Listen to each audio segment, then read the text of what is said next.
Welcome to the stream, everybody. Did we finally do a countdown correctly? When I say one, you probably need to give just like a half, like a second long pause. Because I still have to click the transition for it to... One day we might not even talk about countdowns after the countdown's finished. So you're saying why wouldn't we do that? A little premature. Early. It can happen at any age. Listen, you know, and I'm not trying to say anything bad about anybody here, Chikros. Or B will. I'm not specifically naming names. Or Gribble for that matter. Or Gribble. But yeah.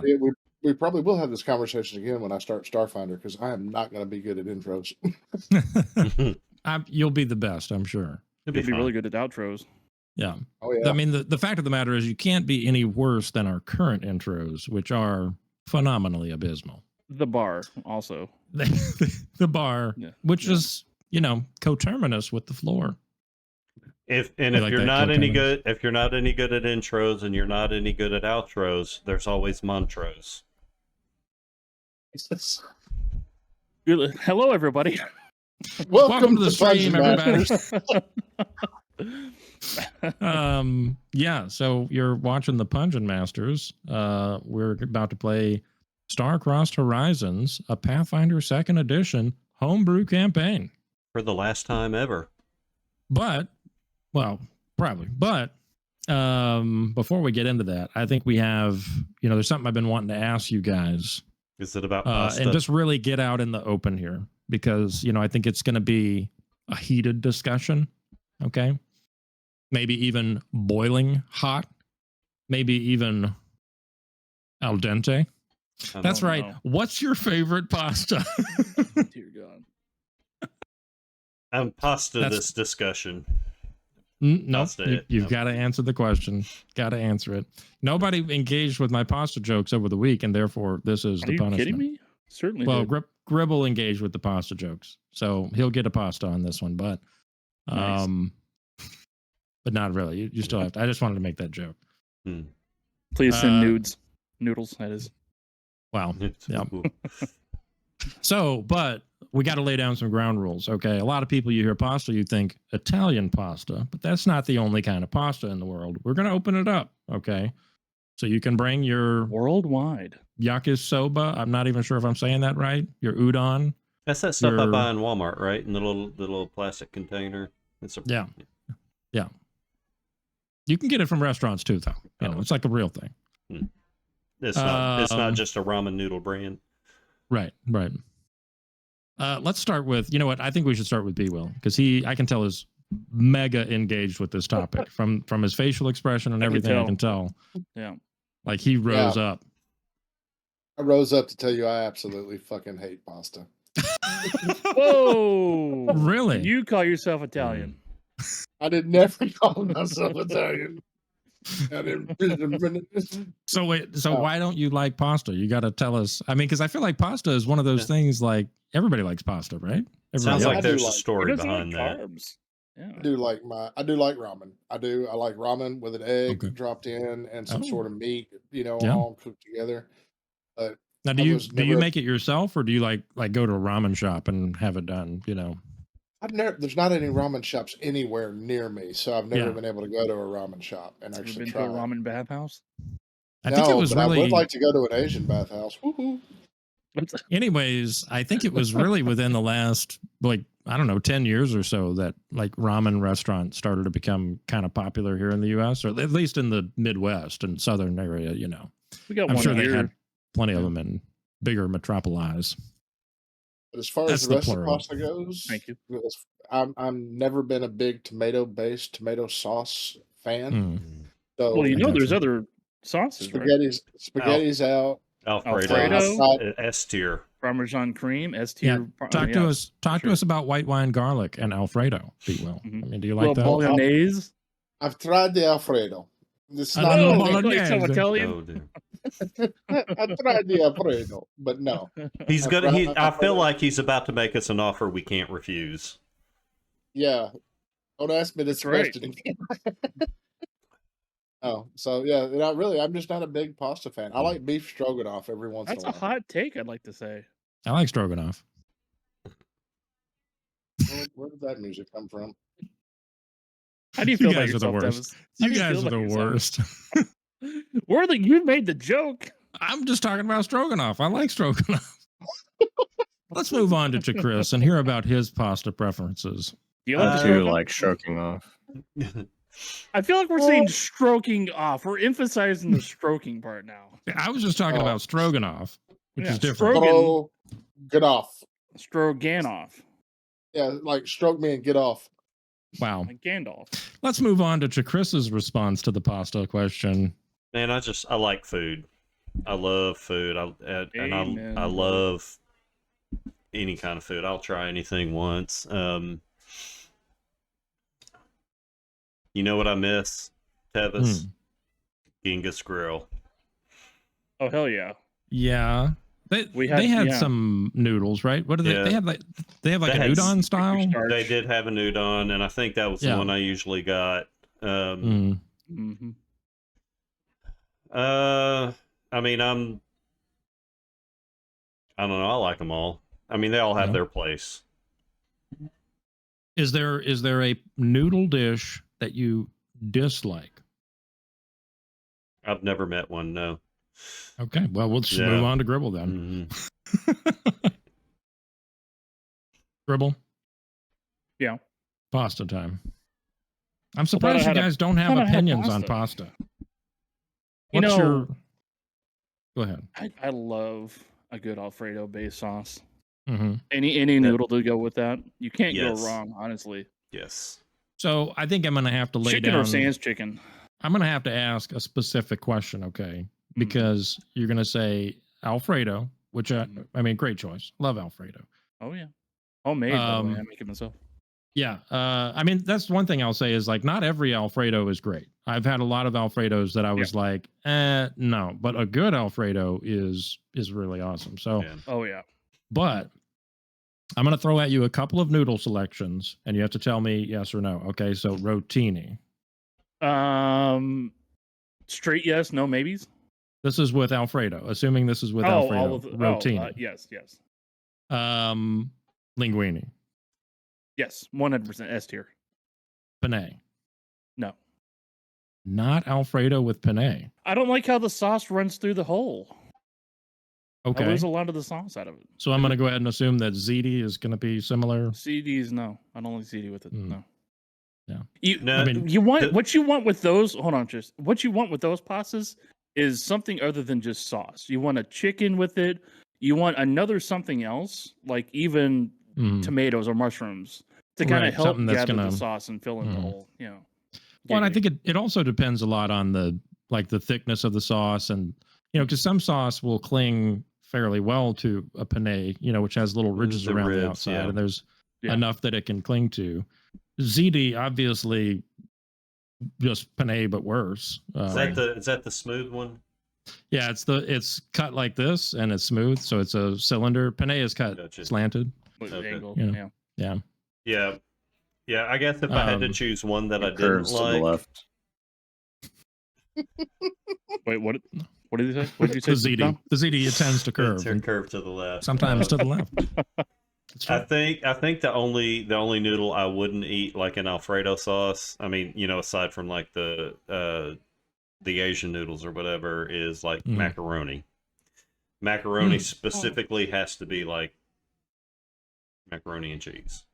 Yeah, because it's the cheesiest. Well, my grandma used to make macaroni and tomato, which is the only other thing that I really like macaroni with. Yeah. You like macaroni and tomato, you need to come up to Lambert's. They do pass rounds, and that's one of their main pass rounds is macaroni and tomatoes. I like a good macaroni and tomato. I had to eat crow on the macaroni topic recently because I was always talking mad cash about restaurants because they'd be like macaroni and cheese, and then they'd bring out ziti or penne or shells or trying to whatever, get fancy with it. Some kind of random pasta. I'm like, it's not macaroni. Turns out that before macaroni and cheese became famously macaroni and cheese, macaroni was a word that basically just meant pasta. That's why they call it elbow macaroni when you buy it in a package, because that's specifically an elbow pasta. I think I've heard that. Yeah. I did not know so, that. Fun fact. Yep, I had to give my mea culpa on that. I want to apologize to the Academy and to everyone that I've harmed by the Pasta Academy, by talking shit about how they were saying things wrong. So. And you are the king of telling people that you're saying shit wrong. That's right. That's right. I don't hesitate. No. Dom, we still need to hear your opinions on pasta. What would you like to say? All of the pasta? All of the pasta. I'm not. How do you feel about lasagna? Oh yeah, it's amazing when it's made right. Yeah, I'm over lasagna, man. Yeah. Yeah. Why is that? Just had too much? I guess it's just, I don't know. It's all the same. It's just, I haven't had a lasagna that's just floored me before. It's always been, that was good, but nothing like, man, I want more of that.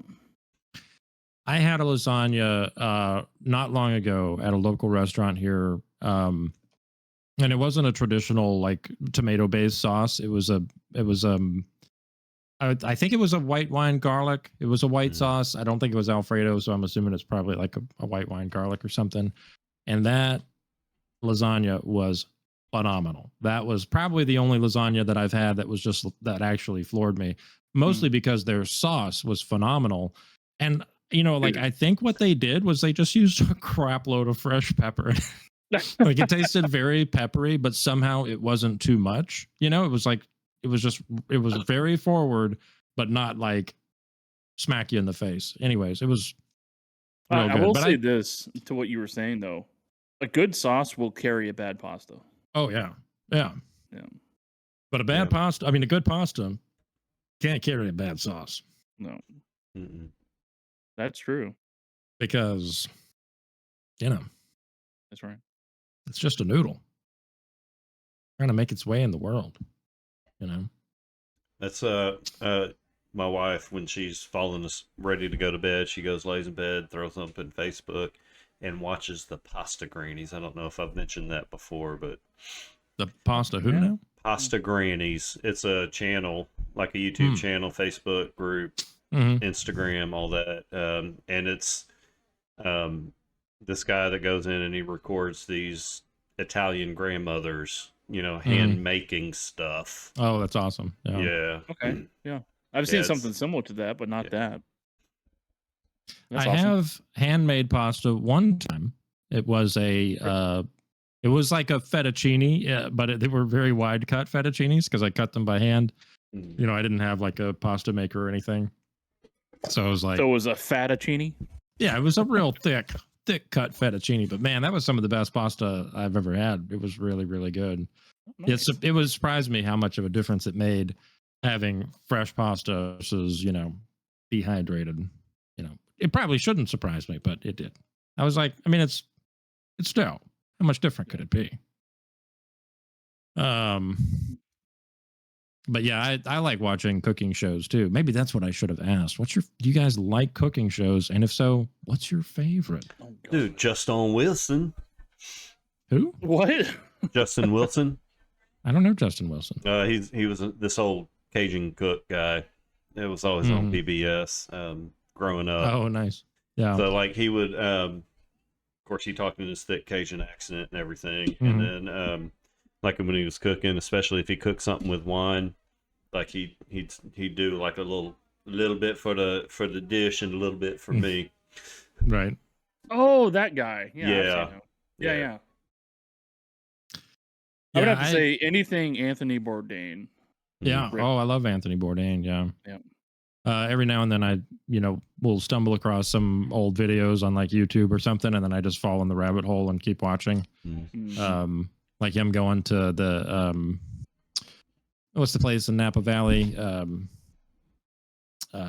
Napa French Laundry. There's a video of him going to French Laundry and like the chef there making him, and he was there with a bunch of other chefs too, making them dinner.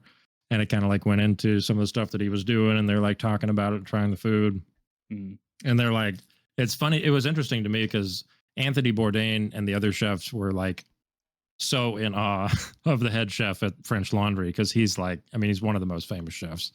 But it's just interesting. Like having one of the best chefs in the world making food for like other really great chefs, you know. Yeah. It was Now- super, super fun. It wasn't a cooking show, strictly speaking, but I used to love to watch Bizarre Foods with Andrew Zimmern, and he traveled the world, you know, looking for those. Was that on foods, Food Network? You know? I think so. Yeah, yeah. It was, and you know, and crazy stuff. Yeah, yeah, like the most bizarre stuff. And I remember him saying there was like two Oh things yeah, yeah. there was like two things that he could not eat. One of them was, I think it was durian. Oh yeah, the smell. And the other was almonds, because he couldn't get past the texture. Almonds. I'm not a huge fan of almonds either. I've never smelled durian, but from what I have read online, it's like one of the most abhorrent smells.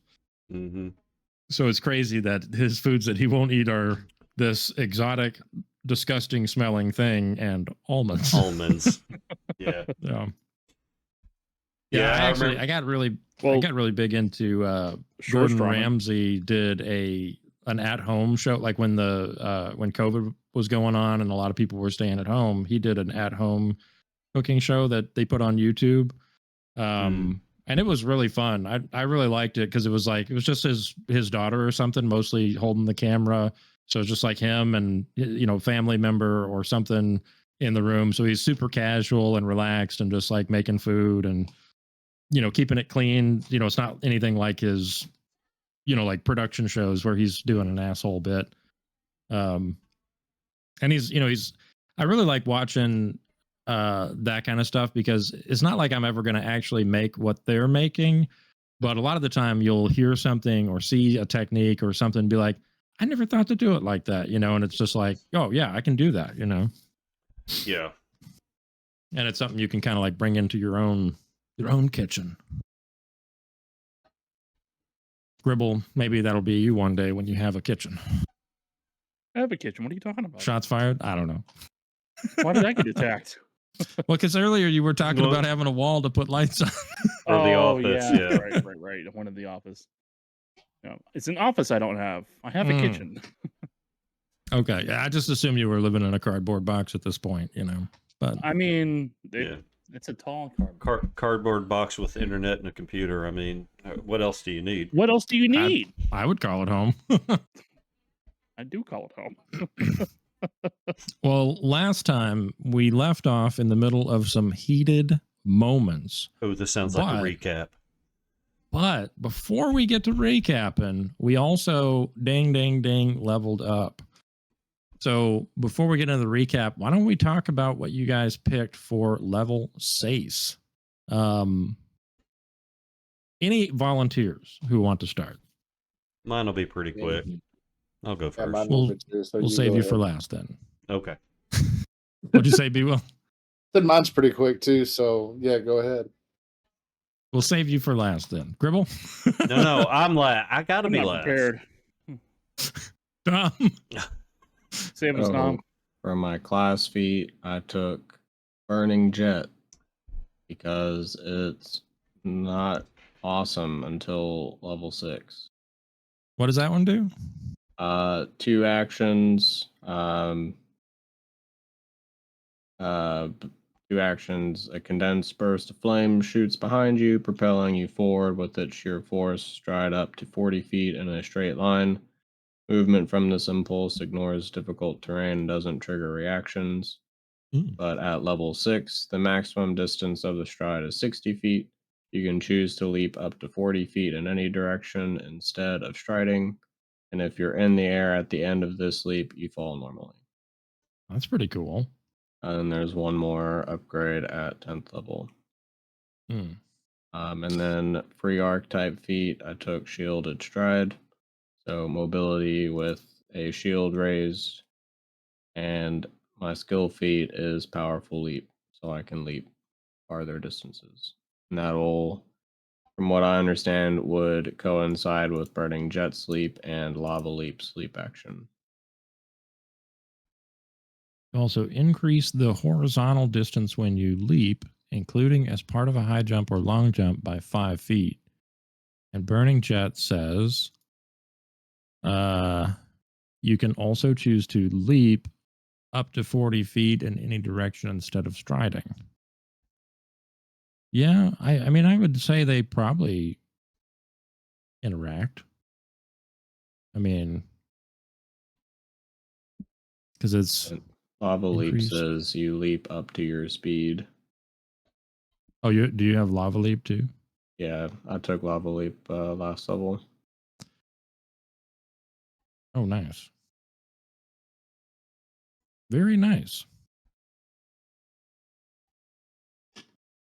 So you can like leap 45 feet horizontally. I mean, I'm assuming you can go vertical with Burning Jet too, right? Right, yeah. Yeah, because it's up to 40 feet in any direction. So you can jump 40 feet straight in the air, 40 feet across, 40 feet in an arc. Right. You can pick. Yeah, that's really cool. Big stuff. And the 10th level version is like a pseudo fly. Oh, that's huge. As 6th level, but you hover briefly after leaping into the air. If you leap, you don't fall until the end of your next turn. If you use Burning Jet again on a subsequent turn, you remain airborne. That's really cool. Yeah. Yeah, I mean, you're basically flying. You just can't. Yeah, you're basically flying. I mean, right? It's the same. You're not flying. You're falling with style. Yeah, you're using the leap action instead of using the fly action, right, which is significant. Like, the other thing too is that leaping, like flying, technically when you go up is supposed to be difficult terrain, which I don't think is true with leaping. So it's actually better than flying. Yeah. Like the level 1 version is okay, like it's good. I don't think it really comes online until at least the 6th level version. Yeah, the level 1 I think is good. It's really good when you want the difficult terrain or ignoring reactions, but it's like you're taking a penalty to your overall speed to do so. Yeah, but like with with Burning Jet and Shielded Stride, I've got options for not provoking reactions. Big options. Okay, very cool stuff. Well, let's slide on down to. You ready? Oh, you want to go? Are you ready? I can go. Yeah. Okay, Gribble, if you're ready, take it away. So the first thing I got, getting level 6, is an extra point in AC. Pretty high. Everybody got that, Gribble. Everybody got that. Well, what I went the acrobat dedication route, and that's why I couldn't do the frozen hands. Huge. It's going to be massive. Huge. I'm going to tell you. I love acrobat dedication. It's a great one. Yeah. Yeah, looking forward to using that at some point. Then I got the free archetype. I got a clinch strike reaction, which it says creatures you have had grabbed or restrained successfully escapes. I can trigger this, and your opponents can't slip your grasp without receiving further punishment, and they have to make. Then I can make an unarmed attack strike against a targeting creature. Oh, that's really cool. So that if they escape, you can just automatically you can do a reaction to punch them right in the face. Right in the face. Yeah, and that's then, really good. I like that. Yeah, I like that one. It's going to be. I think it's right up my game style. Mm-hmm. Then last thing I took was a steady balance. Okay. Where I can balance easily and all that stuff. Yeah, see, this is one of the reasons I've been trying to do more balance check. Like if we have uneven terrain, then you make a balance check to stay steady, is because stuff like this is really good, when we're making those checks. I'm getting ahead of the game in case it does. That's right. Something does come up. That's right. I've called for a balance check a couple of times, I think, right? I don't think I was one that needed to roll for it or something. I don't. At least once or twice it's happened. So we'll try to keep them coming. And real quick, before you go on, can I get Bhasko's image? Can you send that to me in Discord? And then that's me. That's it. Maybe I think I know where this is going. Maybe I could get Bhasko's image. Yeah, I think I can do it. But while I'm doing that, somewhere. And B-Will is having... B-Will, can you hear us? I know you're having some Yeah. technical difficulties there. Yeah, we completely lost internet for a second, but I think I'm back. Oh, you found it. If you're ready, you can go ahead. If not, it's going to be Chris. Take it away there, Chris. I'm trying to Okay. get everything back up. Yeah. So for my class feat, I took Advanced Revelation, which gives me another Oracle Revelation spell. And it is Access Lore. So for the low cost of 1 focus point, for 1 minute, I can choose 1 lore skill and temporarily gain the same proficiency rank in that lore skill as my proficiency rank for Oracle spellcasting. So you pick a lore, is that right? Yeah, I can pick any lore. So, if I wanted to take Bhasko lore at the start of this fight, Thank you. Whatever, for a whole minute, I would get it at the same rank as my Oracle spellcasting, which right now is only trained, but later on, it could prove for recall knowledge checks, next like level. that. Yeah, will be exactly. Expert. Yeah, that's pretty cool, and especially because you can pick the lore, then you can always pick a specific lore, which means DC -5. Right. So it's effectively, even at trained, you're effectively 1 better than master. So like that's really, really good. When you get to expert, you'll be better than legendary effectively. Right. So yeah. And that should, if I'm like in my minor, major, no, whatever that middle, I don't know why I can't, the second curse rank, where I get the free recall knowledge check. That should synergize really well, as long as I pick the right lore. Right. Yeah. I mean, I could even see. I mean, it's kind of interesting because, like, usually a specific lore would be like skeleton lore, right? And an unspecific lore would be like undead lore, right? So, if you know what the creature is, then you can do the specific lore. But if you don't know what the creature is yet, you may not be able to. Right. So, but it depends on how you do the thing, because skeleton may not be the only way to use a specific lore to identify a skeleton. Maybe it's like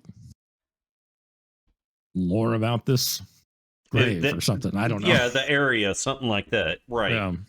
I could use it as a way to hopefully pull more information in a different way other than Vision of Weakness to get some good combat information, or to solve anything. Right.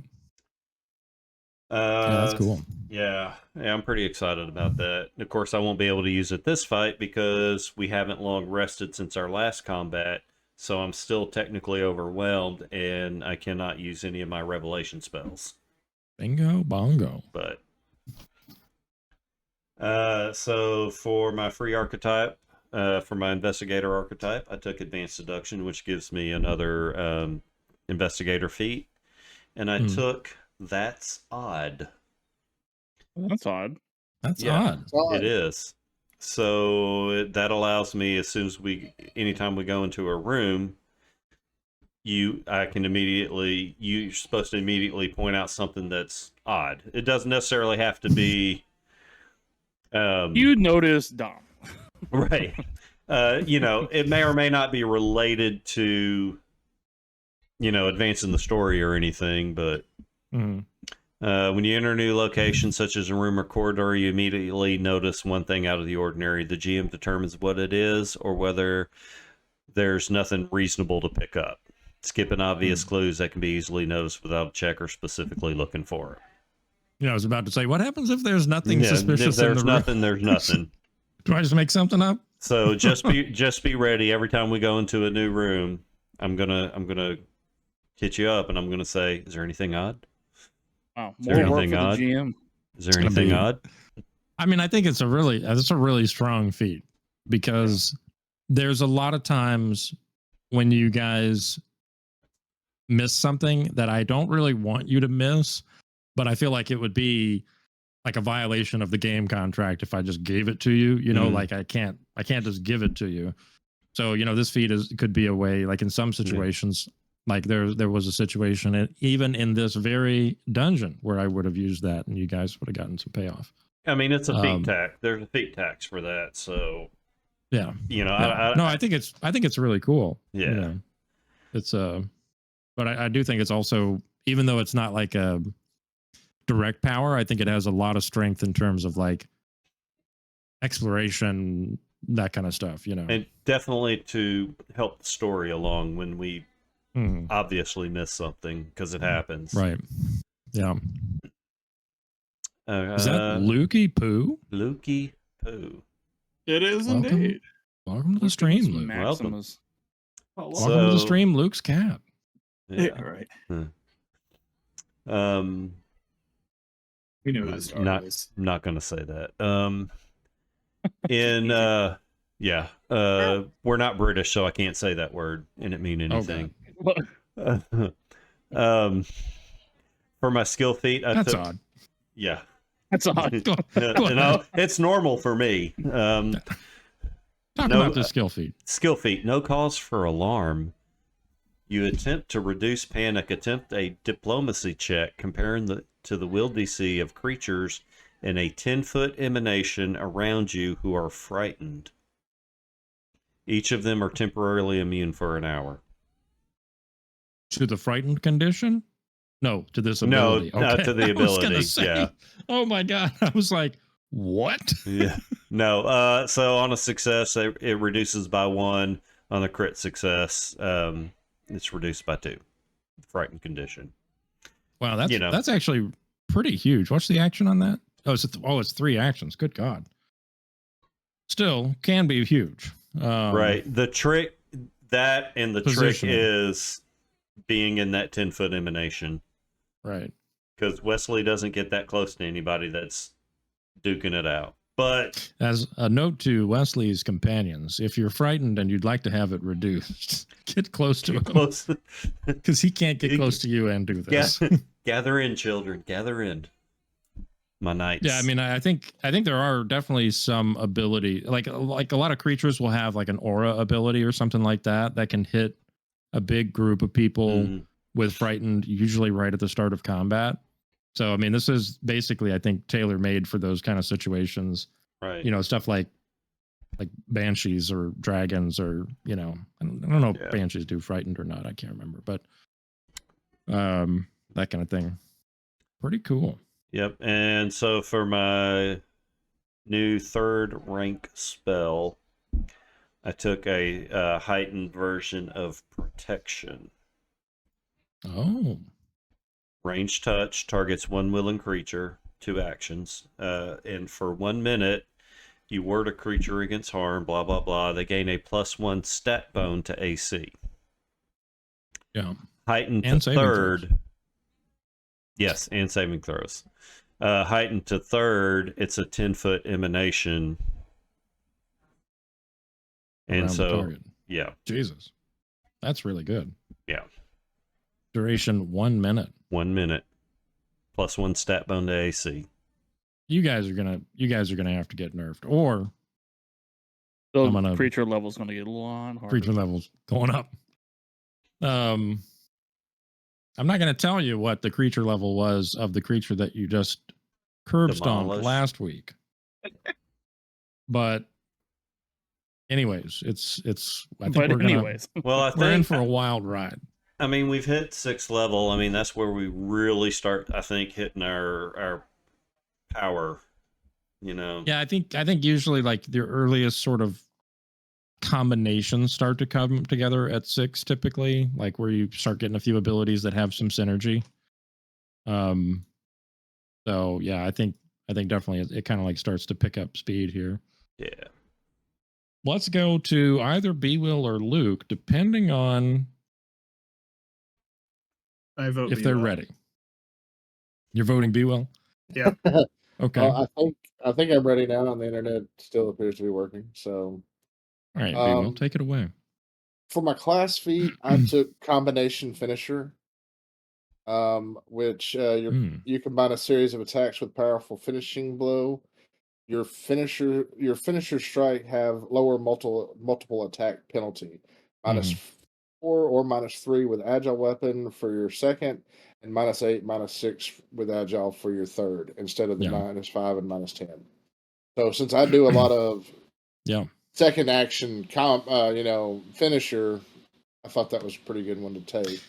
Yeah, I think that is a really good one for you. I've always, whenever I look at this feat and I'm thinking about building a swashbuckler, I'm like, that sucks. I'm never going to want to do a finisher after another attack, but you always do your finishers after other attacks and still hit with them. So this is probably a great pickup for you.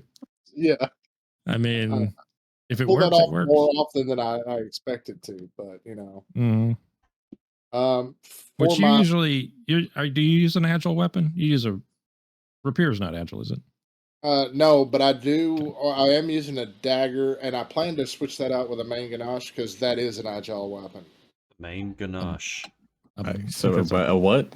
A main gauche, maybe. Yeah, you said a main gauche. You said a main ganache. So chocolate? What? Chocolate? Yeah, it's agile and versatile.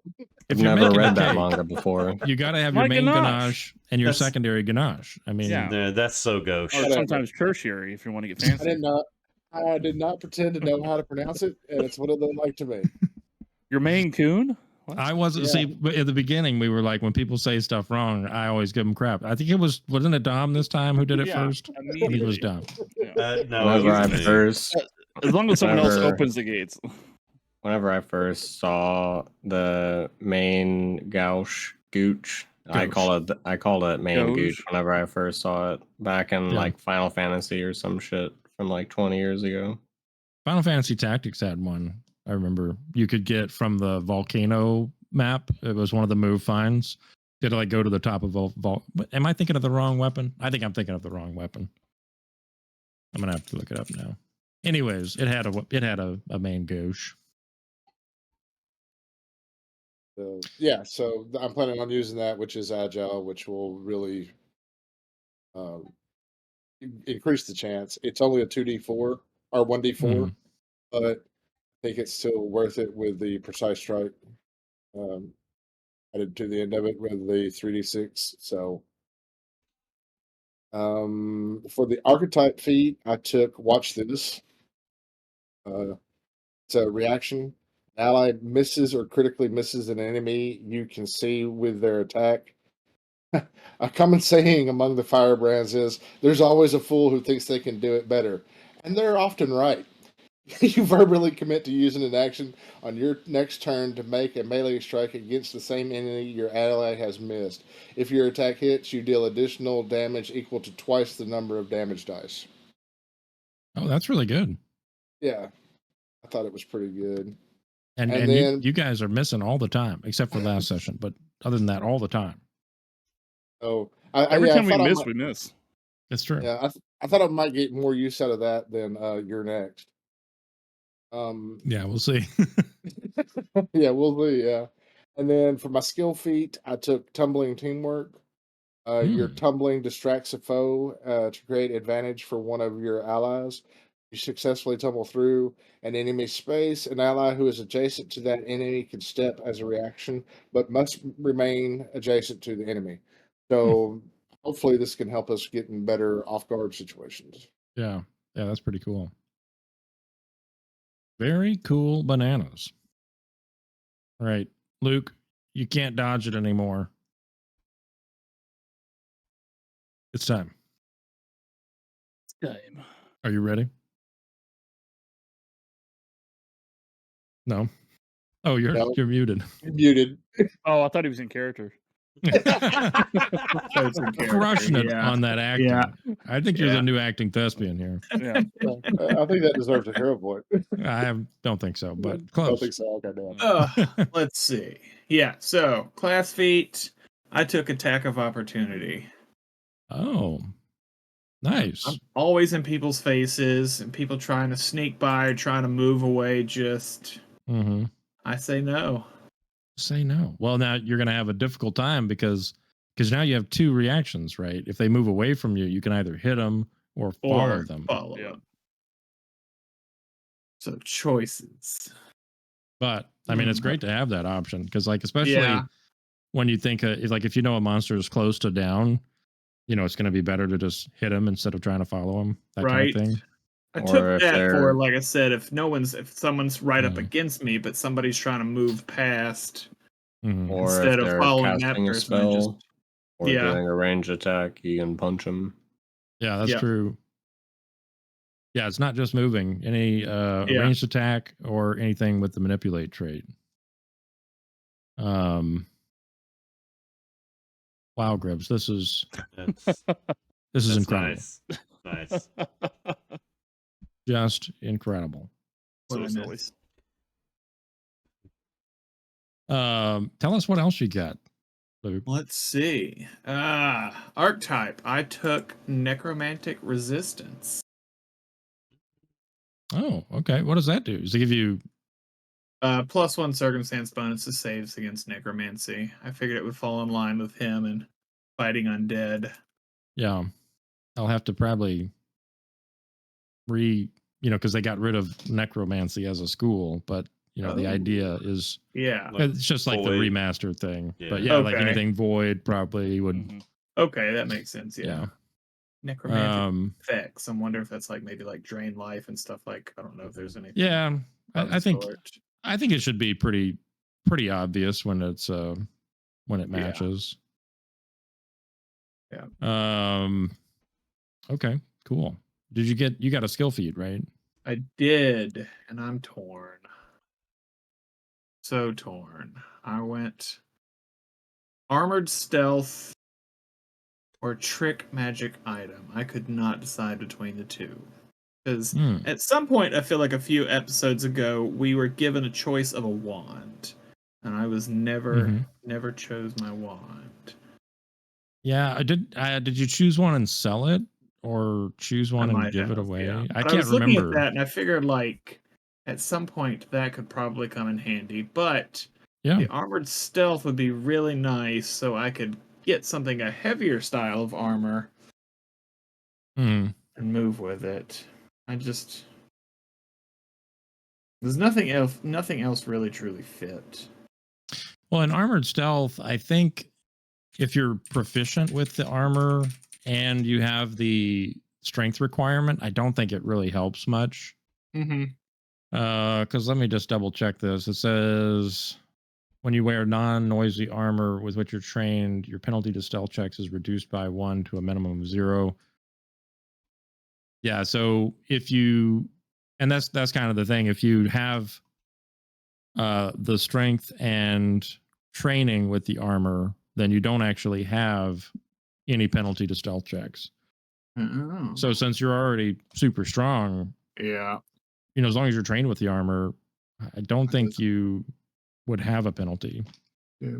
Well, then easy decision now. Right. I guess I go trick magic item then.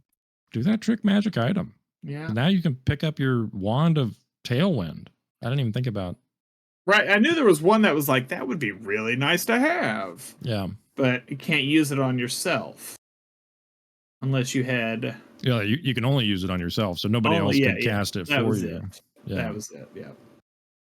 It looks like I'm going to have to refresh my browser to get this working. I will be back in the game here in just a second. So does that? I think that covers all of your level ups, right? That was it for me. Okay. Cool beans. I feel like you guys got some pretty nifty stuff.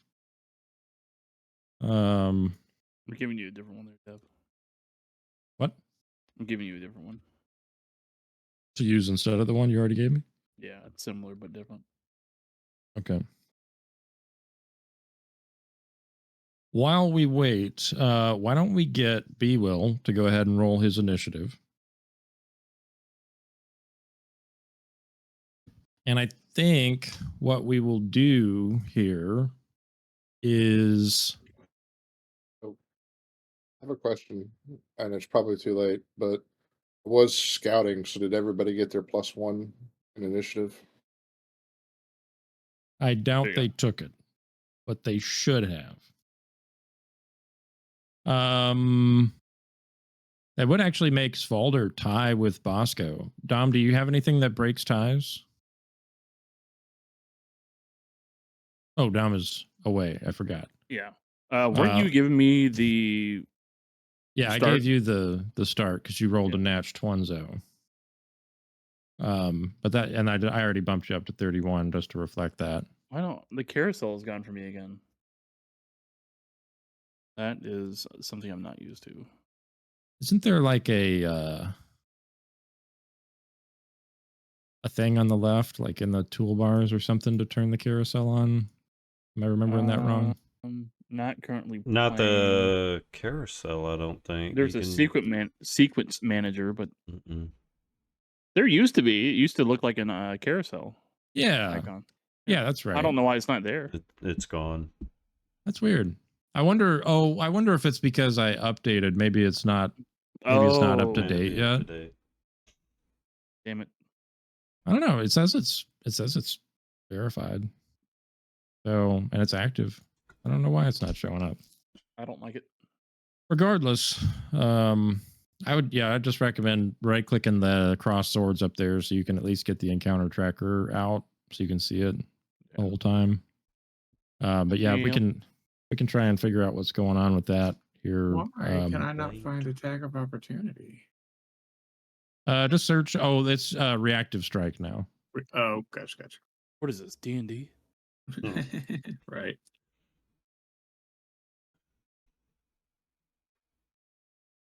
Okay. What did I do? Oh no.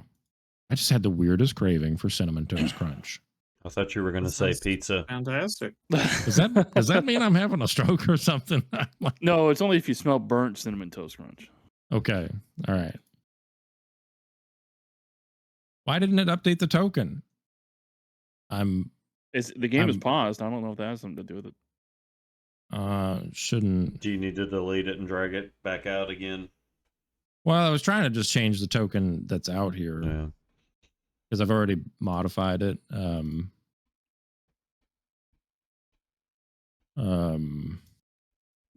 Evil Bhasko 2.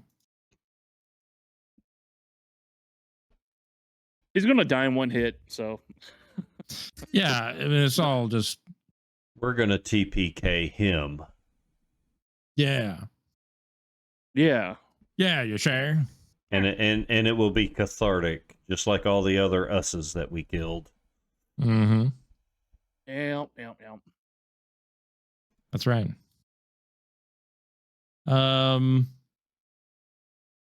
That's weird. It's actually showing the right. I see it on the hover.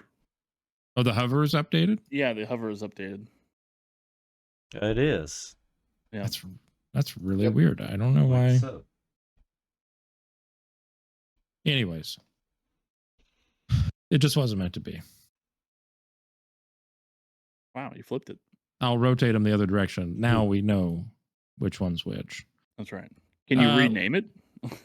Well, he's got a question mark after him. Oh, I don't see that. Anyway. Here, I see it. Okay, I see it. Yeah. Yeah, if you hover, you see it. Is it on me good to go? We starting this or? Whoops. It's broken. Yeah, so I'm going to say anybody who's not here right now, I think Bhasko, the real Bhasko, is just so taken aback by all this that he is stunned, and Hadron is in a different room altogether. So that problem solves itself. So we'll pick it up there. But yeah, just so you guys know, tactically, for whatever reason, the real Bhasko will just be stunned stunned for an amount of time until swing arrives. And yeah, so if you remember, just doing a quick brief recap. Hey, he's Bhasko not stunned anymore. Hey, we were talking about him. Before we crank it up here, just as a super fast recap, last time you guys murdered Frozen Hand without any danger or risk at all, and therefore endangering yourselves because, when this happens, obviously the GM has to come back even harder in the future. Didn't Gribble get stabbed through both kidneys? Yeah, I almost died. He lost a couple of kidneys, but I think he's got a few more. No, I saved them. It was so easy. You guys just blazed right through it. I almost died. It was just the easiest fight. You got hit one time. And can you imagine if I got hit more than once? It was a walloper of a one time. Look, I even had a whole round to not heal you. Right. Exactly. And you still survived. He played it tactically. When Chakris said that, I was like, dude, Gribble's so dead. Just hold on. I know, because all you had to do was just anything. And then you saved on all of his area effects and took no damage. So, I think you took like half damage from one of them, maybe. Maybe. I don't know. It wasn't much. Anyways, after you guys beat him to the ground, a little purple worm wiggled out of his a scar that was on like the base of his skull. And someone crushed the worm. Oh, I killed the hell out of it. Yeah. Oh, excuse me. But we have its carcass. And I think you stored it in Haze's bottle, right? The carcass. Then you traveled to the north. You found a room full of furnaces that were currently roaring. It was very hot in there. You also found in the room where you found Frozen Hand, you found a couple of rooms that looked like they served some sort of purpose as like maybe dissection, torture, something weird and nasty, almost certainly. Vivisection, even. Maybe even vivisection. And then you finally came back around to the middle room, broke in here. You saw a dead Bhasko, it looked like, laying on this table in the center of the room. On the left side of the room, a big tank that looked like it had exploded, and there's like still some green liquid on the floor there.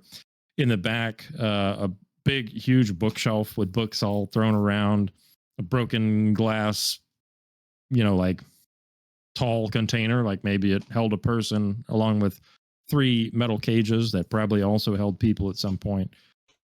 Broken glass and broken vials laying all over the place. And as you guys were looking around in here, you turned your backs for a brief moment, and Bhasko rose up. But because of their successful perception checks, both Svalder and Bromir immediately heard Bhasko rising and were unsurprised. That's where we're picking it up. So, Bromir, take it away. Yeah, as soon as I see the corpse animated on the table, I react quickly, and I would like to attempt to grapple, restrain, and pin him and keep him to the table from getting all the way up, hopefully. Yeah, okay, yeah, you're acting before, like, as soon as he starts to rise. So I'd say now he would be, right. We'll say he is prone because you guys made that perception check. Okay. So then maybe it'll be a restrain? He's laying on the table. Well, if you grapple him while he's prone, he can't stand up unless he breaks the grapple. Because he can't. Standing up has the move trait. Gotcha. Can I get him from there, or do I still need to move? No, yeah, you can get him from where you're at. Okay. Target him there. Why can't I target him? Can you not target him? Oh, I you got him now. I'm going to try switching up the music here. Tell me how this is. 26. It is not very combat. A little eerie. I kind of like it. I can dig it. You like it? All right, we'll go eerie. I like it. Let's keep it light. 26 is an acrobatics check. I think you were looking for an athletics check. Oh, did I roll the wrong dice? I think you did. My Bhasko. Nice. Oh. I'm going to start off the campaign with the hero point. Can't go wrong with the hero point. That's a perfect time to use it. 23 for you and for me. 23 against Fortitude DC is a failure. So you like try to grab onto him, and he just like continues to rise up, and maybe you just can't quite get the angle on him right now to lock him down. So second my second action, I can just, if you can imagine, like fumbling around, kind of fighting against me while he's still laying prone. I'm going to try it again. Okay, you try to get get your hands around them. Click the right button. There we go.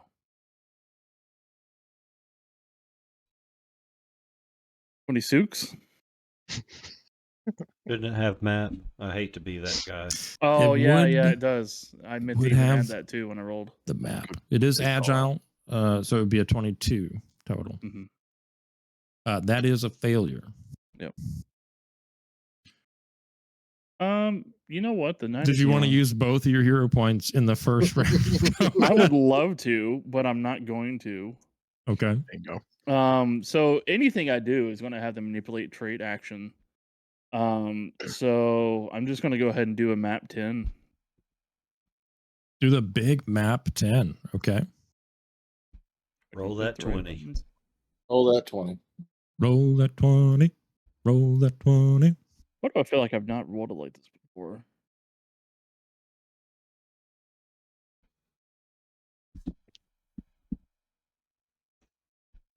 Oh, Dom, I was asking while you were away, do you have an ability that wins ties on initiative? Is Dom still away? Sounds like it. Oh, okay. Can you not add a For some reason I negative? thought he was back. It's because yeah, I yeah, took yeah, his yeah. spot and mentioned the map. Oh, now I roll a decent number. Getting that 21, 22, 23. Oh, wait, this is a new check? Okay. Well, That's what that third is, and last one. that is still a map. Yeah. Dude, I gave see, him map that's 10. the thing. That's did what I'm map 10. saying. Yeah, no, you're right. I'm just saying, like, it's the worst when you do 3 checks and Yeah, you like the last one. progressively increase your roll just enough that it's always like the same thing. That happens Yeah. all the time. Okay. So that's going to be either, since Dom I think is not back yet, we will just assume he does not have a tie winning thing, and it would be Now the map on Bhasko. that one would have been a -8, not a -10, right? Since it's agile. That's true. Yeah. So that would be a 24. Oh, I did 24 do is minus. still a failure. Okay. But yeah, good looking out. That is right. Bhasko, ungrappled, is going to, you notice like, you noticed before that he had like some weird kind of like stitched together appearance, and you notice like from some of the places on his body, like through some scars, you see almost like this orange hot energy kind of like rising up, and it actually like you see orange light kind of pouring out from inside of him in places. And he like sits up and stands up off of the table. So Standing I on think the table. yeah, I mean, narratively, I think what he would do is probably get off of the table as he stands up. I think you can do that with one action, right? And I'm the GM. I'm going to say you I was can. just going to say you're the GM. Oh, I I would mean, it's totally if I let was- you guys. If I were Yeah. GMing, For yeah. the sake of the story, you know. Who's I mean, if you can GMing stand up this? from the Yeah. ground, why not stand up from a table? I mean, that's Exactly. Well, So I he's would like to have gonna- attack of opportunity. Do you have that feat? It's not. It's just. It's No, it's called strike, man. reactive strike. Yeah. It's reactive strike, bro. Yeah. Who does? As he gets off the table, Bromir, you notice immediately, like, it's almost like he kind of pulls up off of something, and as he gets off the table, you can see there's these like metal pipes that look like they were coming up right where he was laying, like they were going up into him maybe or something like that. And as he comes off of them, you feel this like huge gush of heat like blast out quickly and then sort of settle. It's not like a gout of flame or anything, just like this blast of heat. He stands up Bhasko's holes. Gotcha. and he attempts to attack you, Bromir. Now, if I know dice, this is going to be a natural 20. It's gonna be a crit regardless of whatever it is. It's a question mark. It Yeah, was that's a what I crit. thought. Yeah, Oh, because that's just how it's been. Now, sometimes it just A 36. What the God. hell? 30 seconds. He gets his paws on you. Gribbs, I need you to make a fortitude save, and here comes some hot critical damage upon thee. What if I roll a low number on that save? Oh, that's bad. Are you? That's your result there. The 14. Okay. As he like smashes into you with his fist, this spray of it has this smell of like rotten eggs. This spray of minerals just blasts across your face, and you are blinded. I think I've got blind fight for 1 minute. For 1 minute. For 1 minute. This is not. I had 2 weeks to prep for this, and then my. That is not how I wanted this to go. I thought it was going to get grappled off the rip. Go ahead and take that damage, and it should also apply the persistent damage to you that you've taken. So that is the end of its turn, though, and it is now Svalder's turn. Dom, are you with us? Yes. Hey, do we have like lineup at the top? Yeah, it's still janked up. Okay. Right click the cross swords on the right, like the top of the tab, and it'll pop out so you can at least keep track of the encounter. Dom, take it away. Did you catch the description of what happened last turn? No, I just sat down like a second or two ago. Yeah, basically the Bhasko question mark rose up off the table. You saw like these metal pipes that came out of the table, like they were going into his back, basically, before he stood up. There was a blast of heat as he came off of it. And then he went and punched, and also is like his body from the scars and seams like is glowing this orange color. And as he struck Bromir, there was like a shower of sulfuric burning stuff. And Bromir is like rubbing his eyes right now and acting like he's blind for 1 minute. I gotcha. Awesome. Go ahead. Wasn't unable to restrain and grapple him. Yeah, he tried to. Yeah, Bromir did start his turn out by doing absolutely nothing. Yep. So many hero points gone. Just one. That's right. We'll do one action to do thermal nimbus for fire damage. Okay. And then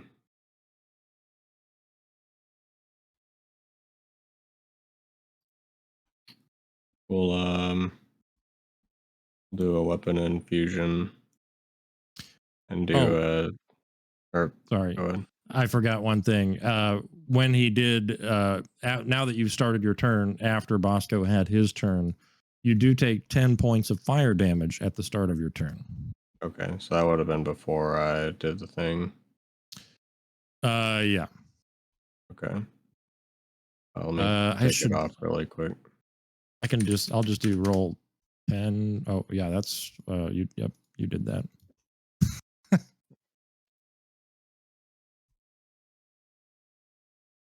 You don't have any fire. Do you have fire resistance before you do that? No, that's why I needed to take it off. I got you. And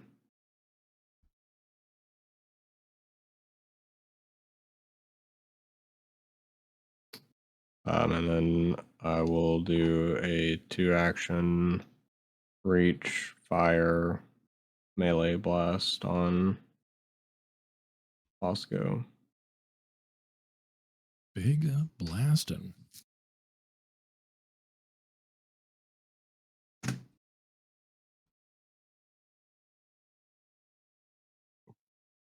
That is a hit.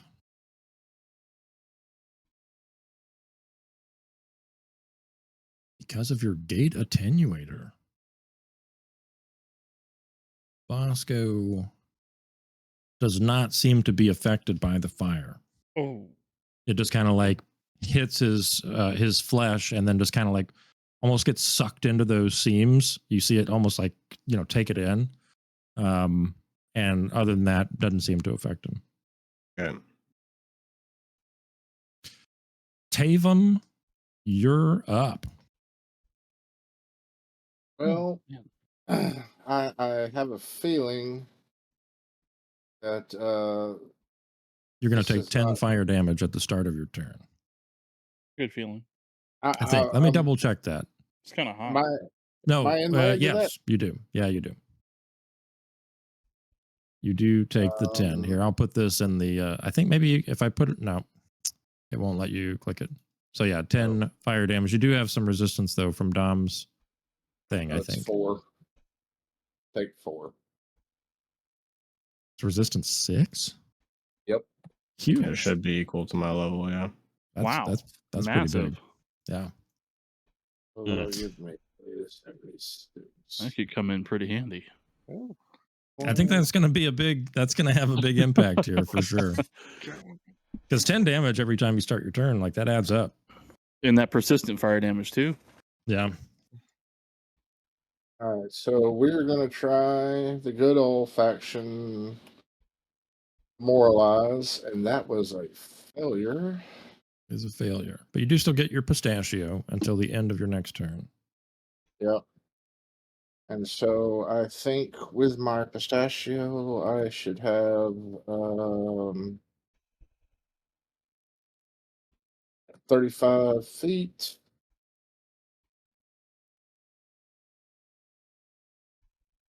So I will just move right there. The table, I would say, is like diffter. Well, that's like I'd say you could get over the table if you want to do a balance check. Oh, well, I mean, I could go. But yeah, if you can go around. 10, 15, 20, 25, and I had 35 movement, so I can still get there without. Where's the fun in that? Take that balance check. You wearing boots, or do you run around fur paw out? I'm actually wearing some very special boots that give me a +1 to acrobatics checks. Okay, fine then. All right. You see fur paw out? Fur paw out, yeah. Sometimes he rolls like that, like, and I don't judge, it's not my place. No judge. But yeah, you can definitely get with 35. Yeah, you can get there for sure. Yep. And so this is my first attack. I'm just gonna do a regular old miss. Wow. We're gonna die to the Taven, but not to the Frozen. Actually, you know what? I've got 2 hero points. How can I hate this freaking laptop. Will you re-roll that with a hero point, please? It won't pull up. Yeah, I can do it for you. Reroll using a hero point. Oh, thank you.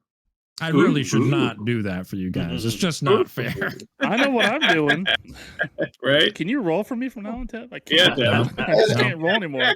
That's it's weird. because I'm playing from a laptop. Even though I'm trying to right click on it, it just won't let me do the right click. Yeah, my keyboard and mouse are way janked right now. Yeah, I unplugged mine.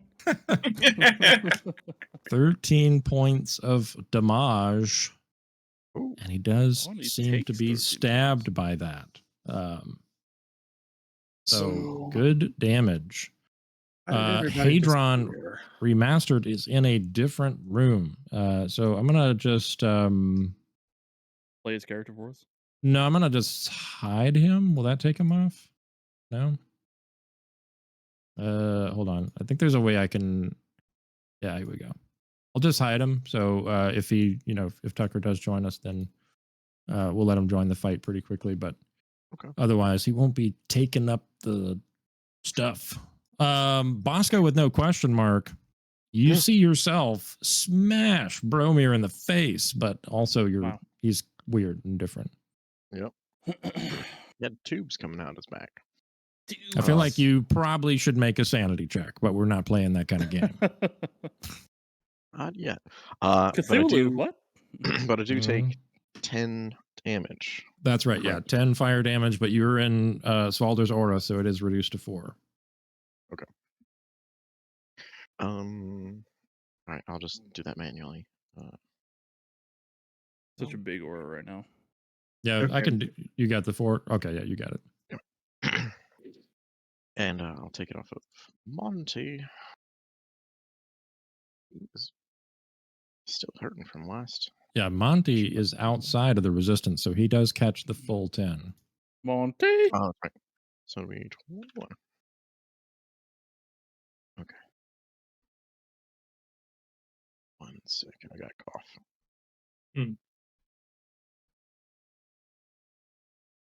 You hear that? All right. You hear that Back tension and that music rising? Oh, Oh man. yeah. Oh, So man. tense right now. So tense.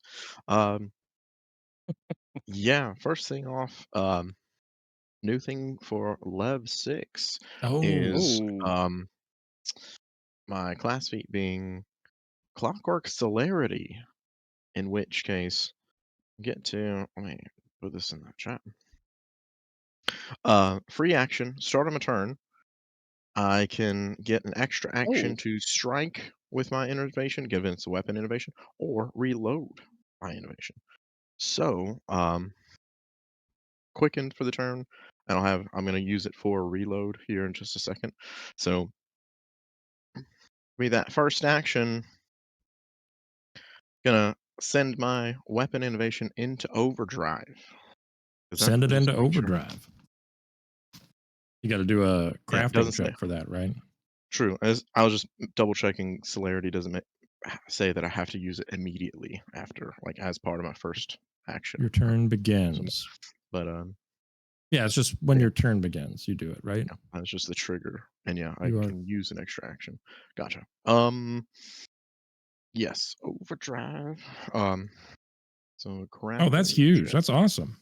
That is pretty cool. Oh, close.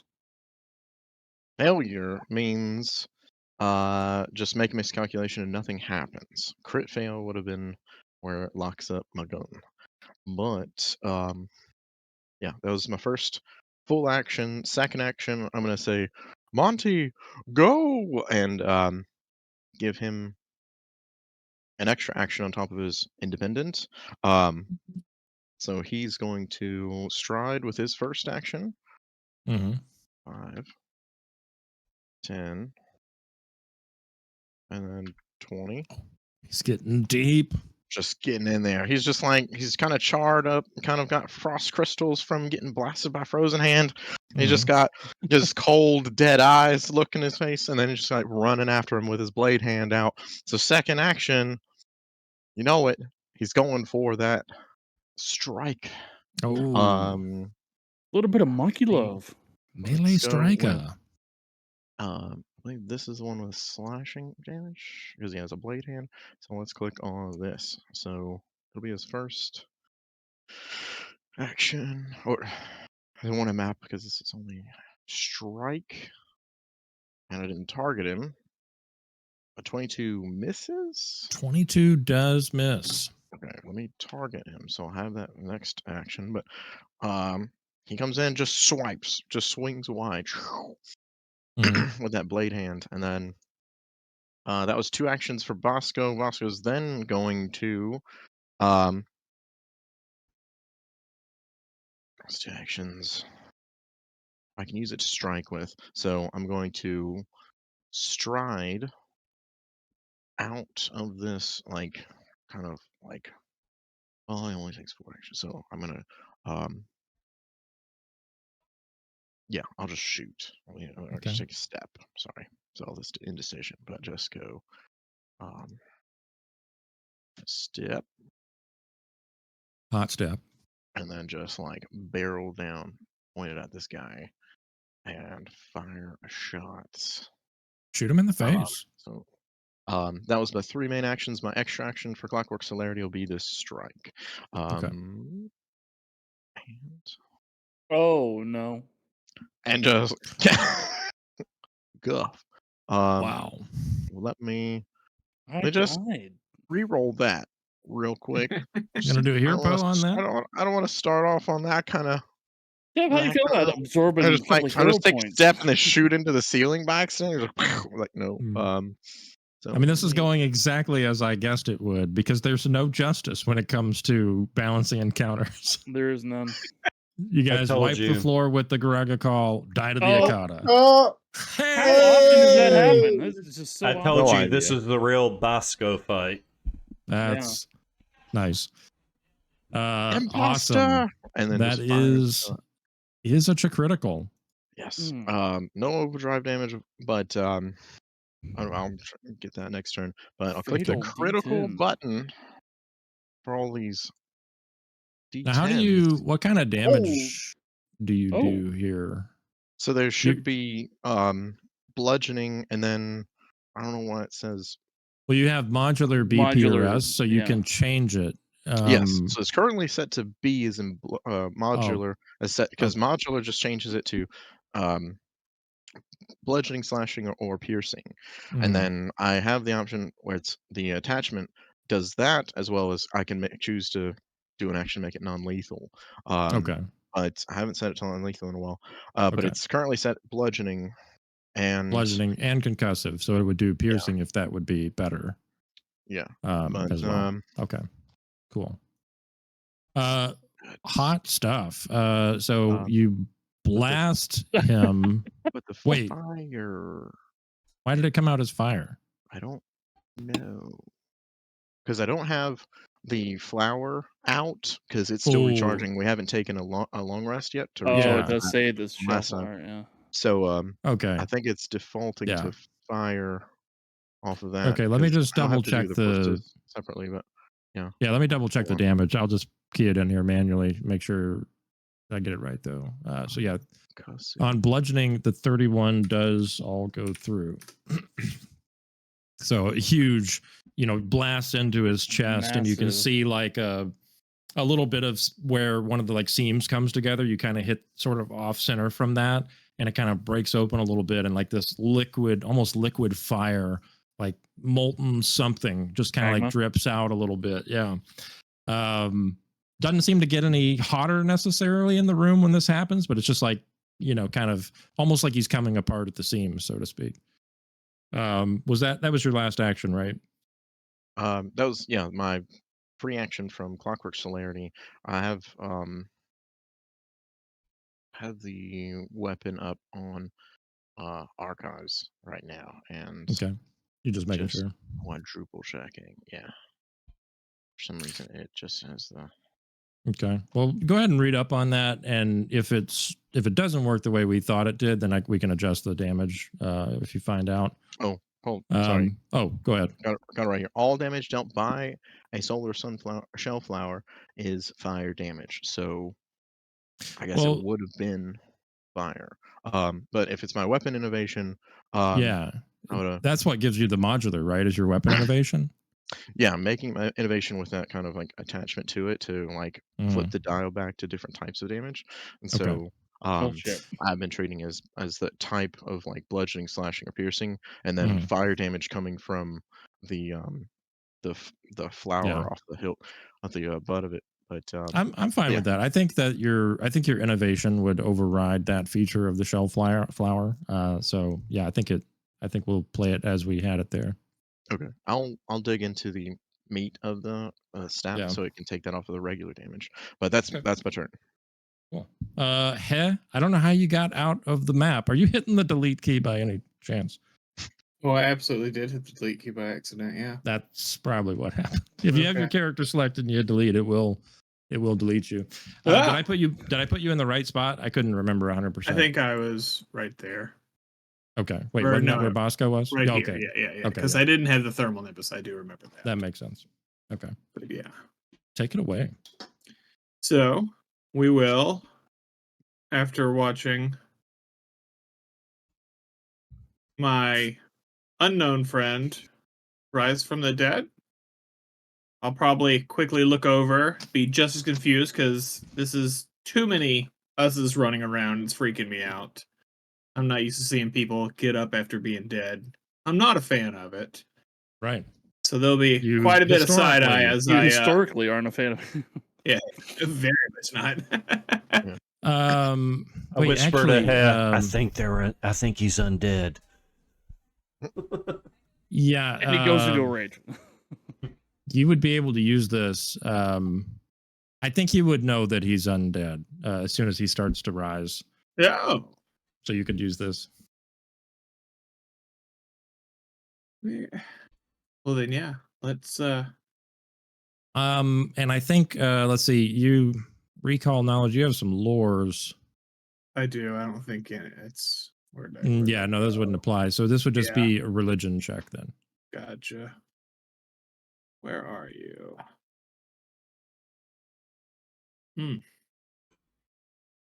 A 22.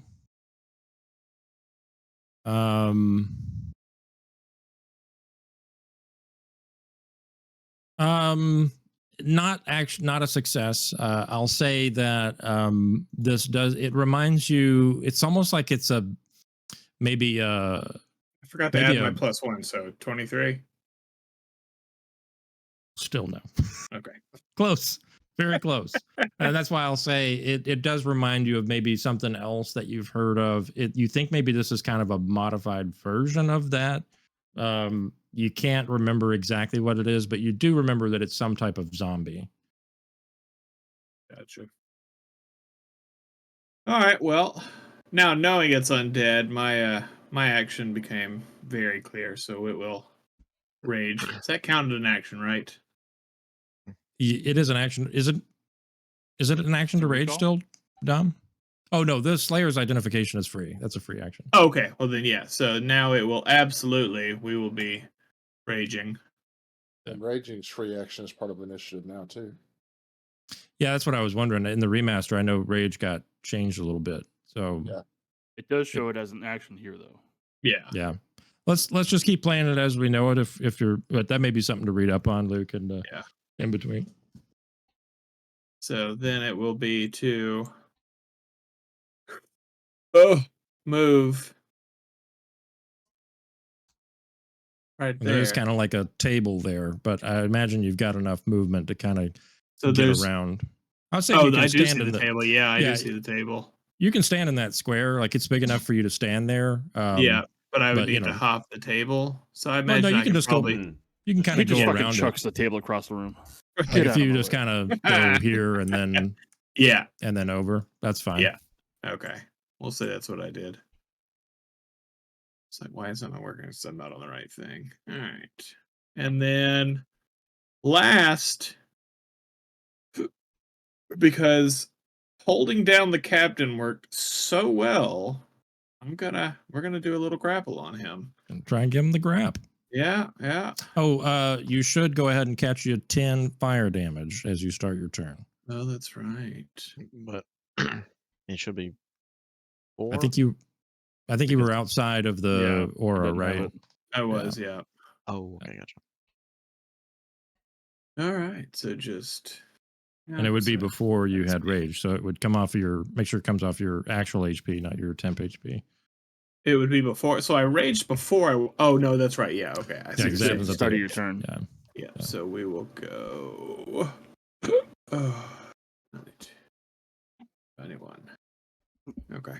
Nice. Now, give us that grapple check. Yeah, and that was athletics, right? Yep. Yeah, the athletics versus his fortitude D's. Boom.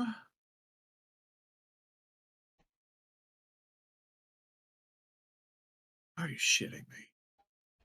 You feel like that's going to be a failure based on what you saw Gribble do. Right. Close. Do I want to 3 this times. early in the game? 3 times. I am going to hold on to mine. Got 2, but the way this is going, I think I might need them later. Okay. All right. So that's 3 for you, right? That's 3 for me. Okay. Wesley, are you inside of 20? You are just inside and outside, so you take the full 10. The full 10 inches. Yeah. Wow. Okay. Wow. What? Okay. Kilometers? I don't know. The last measure of devotion and 10 inches. I'm gonna go ahead. I'm gonna take one of those. Oh my god! I'm gonna make this easy. I'm gonna use. Make this easy on us, to Chris. Yeah. Yeah. I'm gonna use the reach feat. Okay. And then I'm gonna target Bromir. I like it. I like where you're going. I do 10 feet. 10 feet. Leaves me out.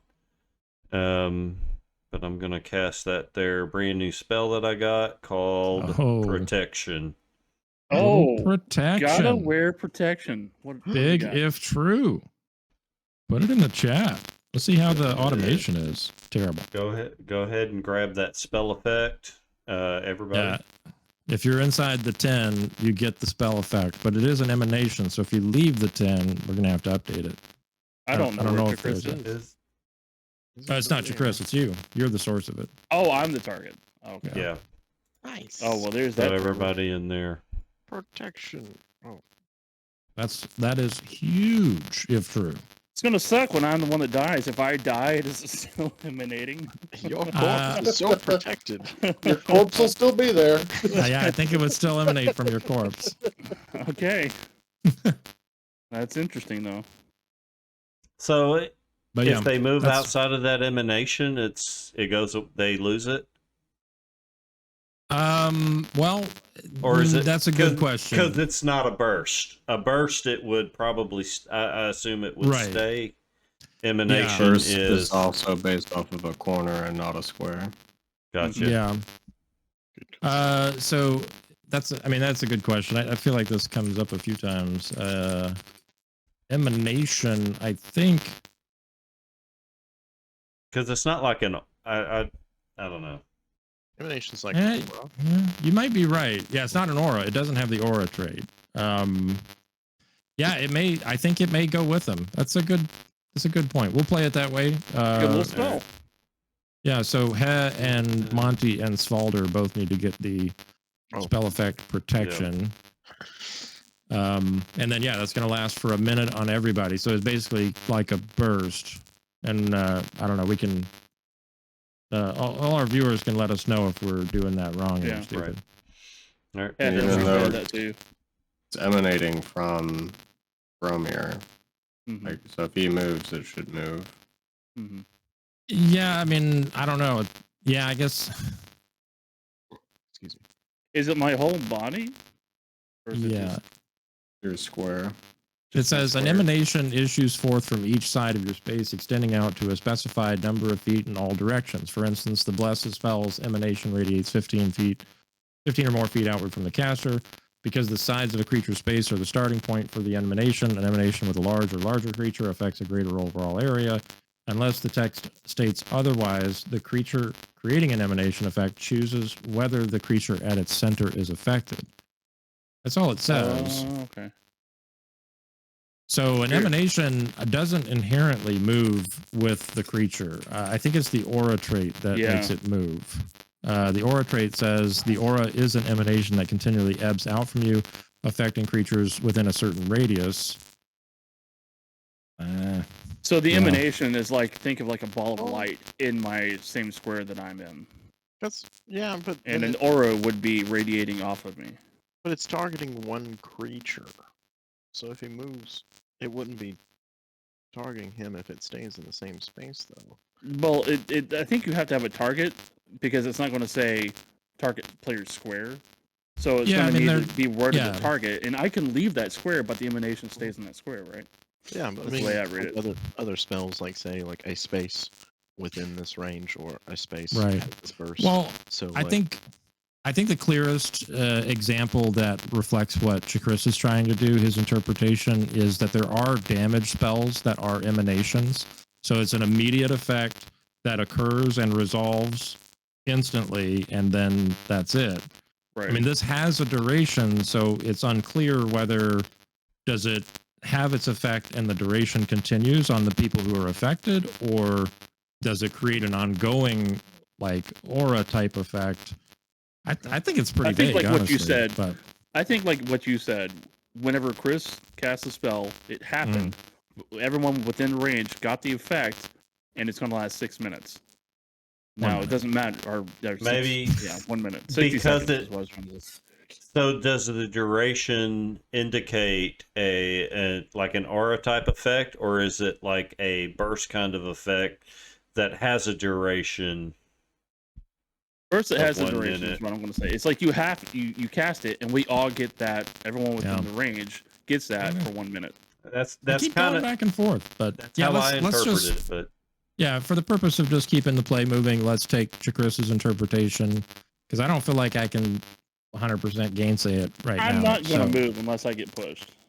So let's just roll with it, and then I would like to yell. I would like to yell out, "Shove him away!" I am blinded. Okay. It is your turn. Is there a way to remove blindness, like if you're sick and I can retch? Can I gouge my eyes out? No, that's a way to make it permanent, though. Okay. It's Oh, not true. like- That would be permanent, wouldn't it? It's like if you're covered in a substance, like you spend an action to like wipe it off, kind of like you pat down the flames or something like that. Yeah. Yeah, this has What is that called? no such caveat. No, There are some spells that can remove blindness and that kind of stuff, but I think that's the only way. All right. Okay. So, as a note on the blinded condition, while you're blinded, you do need to take the 10, which is 4 for you because you are in the aura. Normal terrain is difficult terrain. You can't detect anything using vision. You automatically critically fail perception checks that require you to be able to see. And if vision is your only precise sense, you take a -4 status penalty to perception checks. You're immune to visual effects. So, hey, there's a plus side. So what about attack rolls? What did you say? I was trying to adjust my HP. Yeah, so basically everything's hidden to you. So you could try to attack the creature, but it's going to be a flat check, DC 11. Flat check 11. Okay. Yeah. Okay. So I'm going to try in grapple. So I'm going to hit that conceal first. Yep. Give us that flatty. You make the flatty. And now I'm going to roll a natural 1.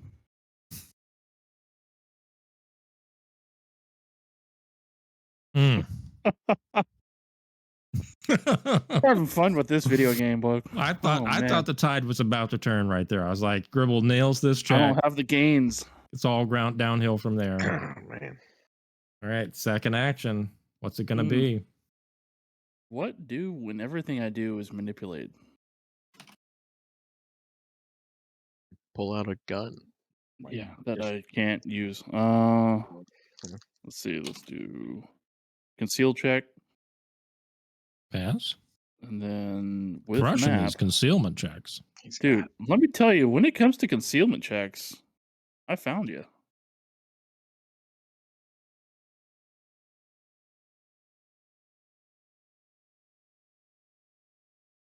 Oh, big If true, grappled up. 20 athletics. 29. Yeah, with the MERP. Is that your total? Mhm. You don't have any other modifiers that we're forgetting about? If I have any bonuses, I'm not aware of, unless someone else gave me something. He took a deep breath before he rolled those dice, so I did. is that That, Yeah. Oh, maybe that didn't. is a Damn. failure. Oh. I'm going to turn around and walk away if that's a failure. What? Because I guess I got to hit a 30. Is that why you're saying I don't have any more bonuses? I thought I you were can like, neither it could have been a confirm nor crit. deny. It is applying the flanking, right? No, grapple. I did not apply flanking. Yeah, grapple is not affected by flanking. Yeah.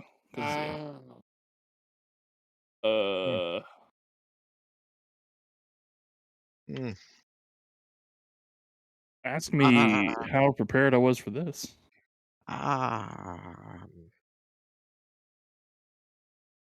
What would you like to do for your third action, Gribble? I'm going to punch him in the face just to get rid of this round. I love it. Now you're going to crit. You're going to roll a natural 20. Well, I got to conceal first. Oh, right. It would have been Didn't a natural even get 20. that far. Yep. All right. All right. There's your Right. persistent damage. You're catching 8, but you've got 6 resistance, so 2. Okay. You should be able to just hit the damage button. It should do it for you because it's already keyed as fire. There was a lot that happened. And then did you roll your it did that roll? when I hit damage. Weird. It rolled. Yeah. Roll your recovery check though. What is going on right now? That's a lot of extra. Attacker. I don't know what that is. That's something didn't do right. I didn't do anything. It's supposed to do automatic flat checks. I think there's a module I have, but it's like not. It's not doing right. But yeah, we need. I did take the 2 damage. That is gone. Yeah, we just need your flat check to recover. So click that roll recovery. I thought that's what that check. one was. All right. No, those were checks to target. It's not something. Okay. You pass the flat check to target the creature, but not recover from persistent damage. Mm-hmm. So you are still burning. Bhasko? Question mark. It's going to be his turn. And I read your comments, Dom. Yeah, I agree. The wording is kind of all over the place. I'm not really sure what the intent is. So, I mean, I don't think it's really going to matter in this fight. Just because I don't think anybody's planning to move. Oh, well, if anybody moves, it's going to be to get more fire protection. But yeah, we'll see what happens. Bhasko? Question mark. I guess Tavam hit Bhasko, didn't he? No, Lord knows I didn't even touch him. Or no, it was Bhasko who hit Bhasko. Bhasko's the one who chunked Bhasko. Yeah, but because he is a type of zombie and he is surrounded by foes, he's not going to try and come after you. Instead, he's going to attack this guy that he is conveniently blinded, and that he attacked last turn. So he's going to come at you with his fist again. It's a complicated. I'm not trying to do anything to anybody. Oh my god! No, he's totally trying to kill you. Yeah, 100%. Listen, it's not like that. He's already half my hit points, and now this is going to be the second of my hit points. Holy! Well, that's actually. Are you still up? I'm at single digits. You're up. You're still up. All right. Second action. He's coming at you again. He's a zombie. Kill confirmed.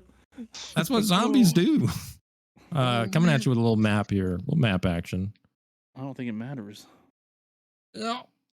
Nothing wrong with a little map between friends. Just regular damage, though, so I think you're good. No. No. I was at 6, my guy. No. But I'm going to use my reaction as an orc and go to 1 HP. Okay, cool. That does conclude his turn. But so it's going to have the weakened condition. It's going to be Svalder's turn. Wounded. Oh, yeah, make sure you get that wounded on there. Which is going to be bad because I do still have fire on me, so that means I'm definitely going to go down. I want to back up for a second. I want to use a reaction before your orc reaction takes effect. I have the... Yeah, you got that thing. What do you have? Yeah, that thing, and it disappeared. Where the flip did it go? Did you punch life back into him? Can you do it while raging? Can I do it while raging? Do it. What was it called? It just disappeared off my dead gum thing. I think as long as it doesn't have the concentrate effect. Willing death. That's what I'm about to look into it. It does not have the concentrate. It is a Duskwalker natural ability. I think I know what I want to do for my turn. 30 feet takes damage that would otherwise reduce them to 0 HP and give them a dying condition. Once you died because you valued someone else's life above your own. Reduce the damage the triggering ally would take by 1 plus your level, which would be 7. I think he would still go down. Yep. Would still go down. I think he would still go down. You need to do 11, I think. Gotcha. Redirect it to yourself, but your immunities, weaknesses, resistance, so on don't apply. Yeah, because it's 17 bludgeoning damage. Gotcha. Well. A good thought. Yeah. Cool. One of these days. One of these days it'll work. So I'm assuming we are going with the orc ferocity, wounded, all that stuff. Okay. Dom, sorry, go ahead and take it away. Please kill him. Can I leap on top of the table? Yeah. Yeah. I think maybe a balance check, or you could just leap. Yeah, because if you're going to do like the leap action, yeah, you could definitely just leap onto it. Okay, I'm just going to leap up on top of it. Okay.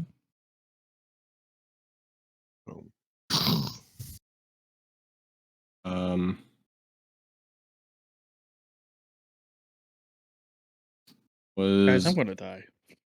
Is there any indication that fake Bhasko has the fire trait?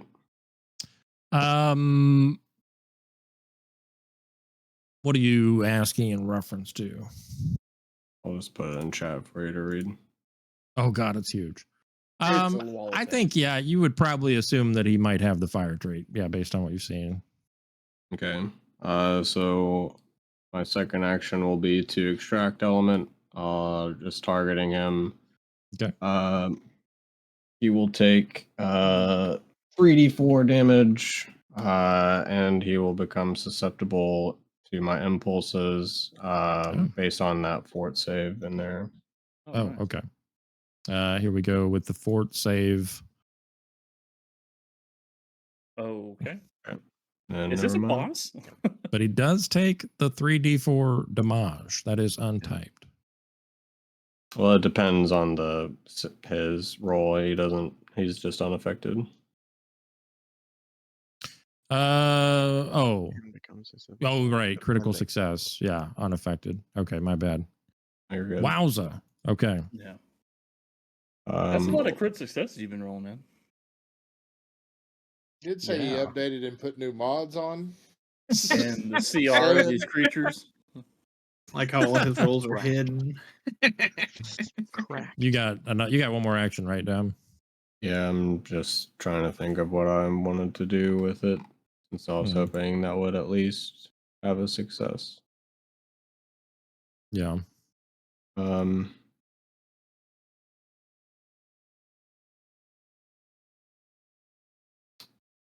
We'll just attempt to trip. Okay.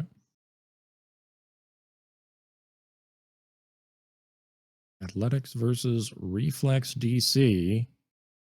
30. That's a success. You do trip the Bhasko, and he falls prone. That'll be my turn. Something happened to him. Yeah, big if true. Okay, Tavam, you see Bhasko now tripped before you, vulnerable to your ministrations.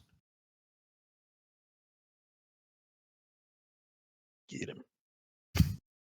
Hey. Oh! Still just a hit. All right. Was with my finisher. Okay.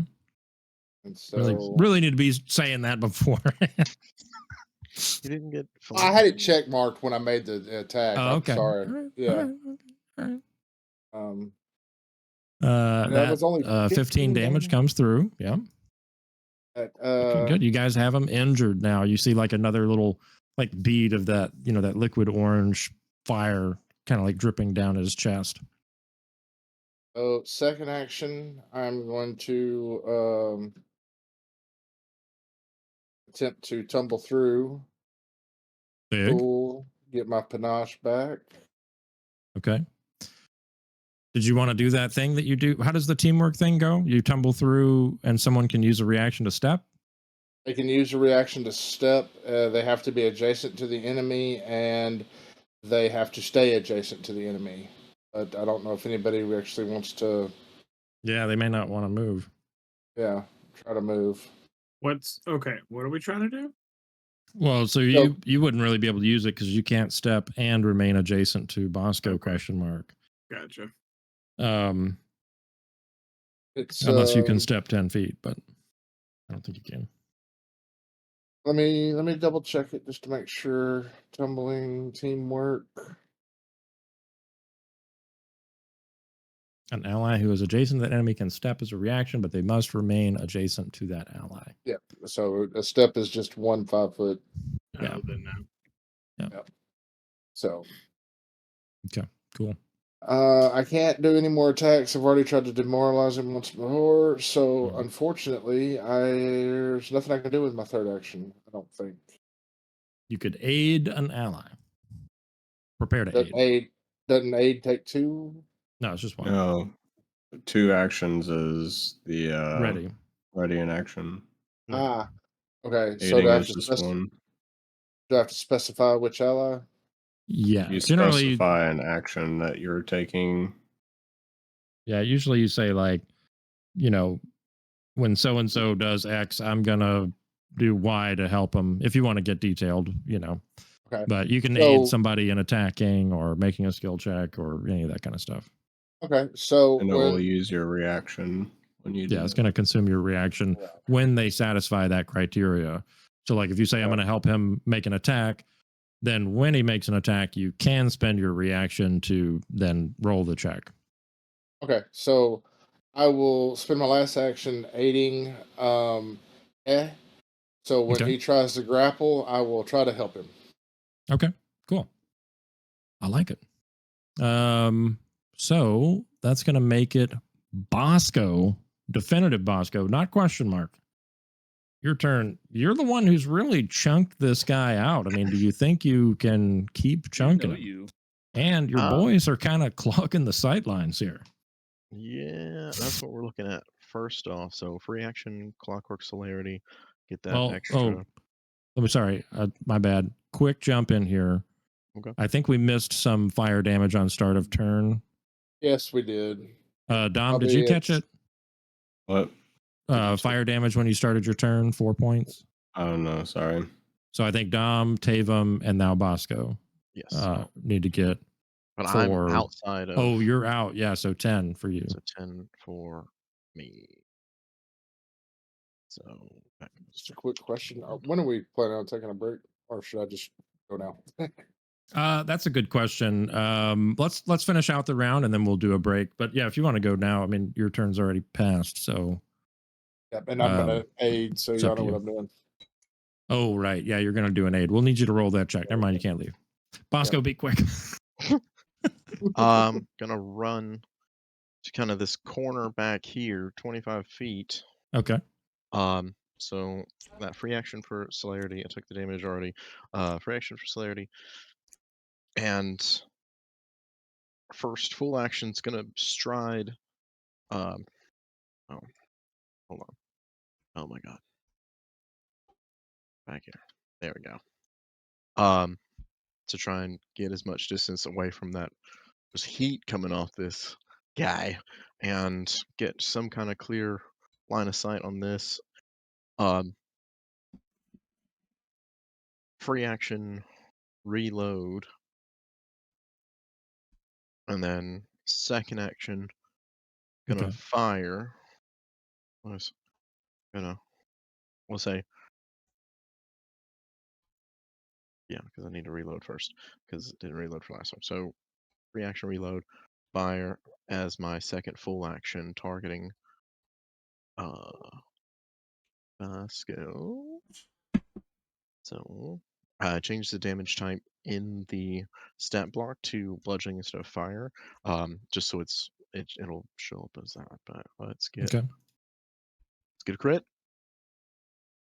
No, that is a hit though. Just a hit. So big, damn. And that's because he's prone. Yeah, that's big from the trip. 9 points of damage gets through. You guys are starting to chip him down. Well, that's what I needed to do. So third action, gonna overdrive. Now Monty's still gonna have his independent action to stride or strike, and he's just gonna be just in it to win it to stab on for his independent action here in just a second.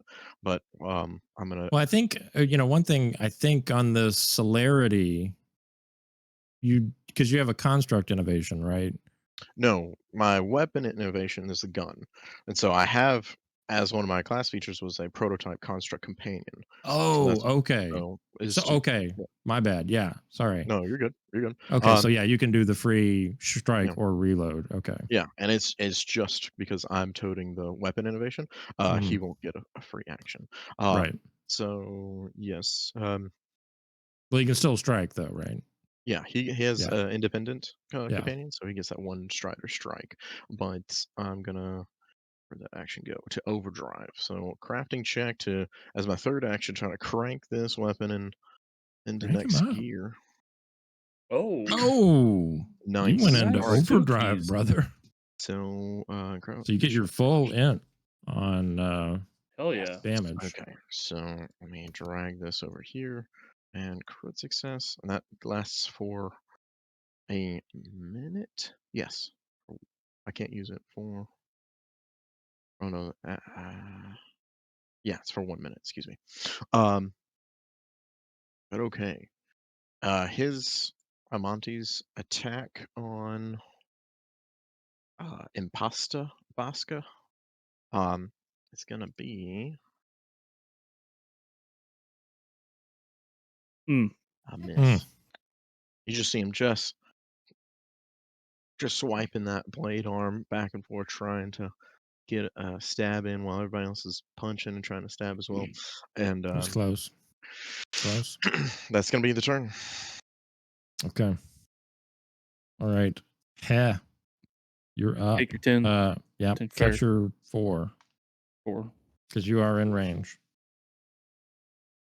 of the resistance. I am no longer protected, so I'll take that off Bhasko. So Well, I think we were saying you would be protected still. That's just how we're going to run with it for tonight. knowing I am Go ahead. indeed facing undead. That's right. It's loud. I have prepared special hands for this person. Oh. Give them your hands. Slayer's Strike. Make a strike against a creature you know is undead. Counts as 2 attacks when calculating your multiple attack penalty. Okay, give us that attack roll. Ooh. Give him that attack roll. Give him the business. He's off guard because he's prone. Oh, I thought I seen a 19. Oop. Oop. Did you want to use your... Oh, the Tucker came through. Was that your hero point? That was the hero point. That was the hero point. That's brutal. Oh, That's this is brutal. going to be one of those nights, guys, where we can't roll well. Well, Yep. third One action. good hit on him. Third Might as well. action. We're going to be trying to hold him down while he's still on the ground. Okay, so B Will can try to aid now.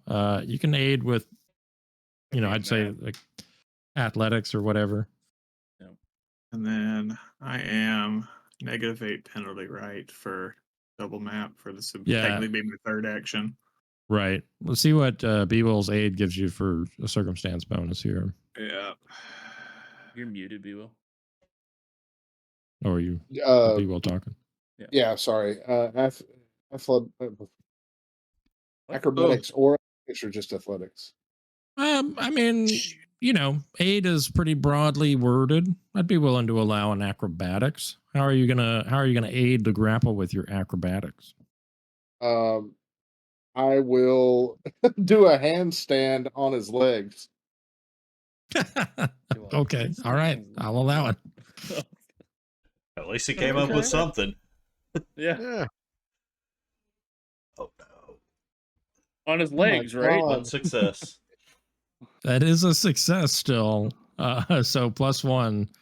24. Sorry. Yeah, 24 was the total. Yeah, that's a failure.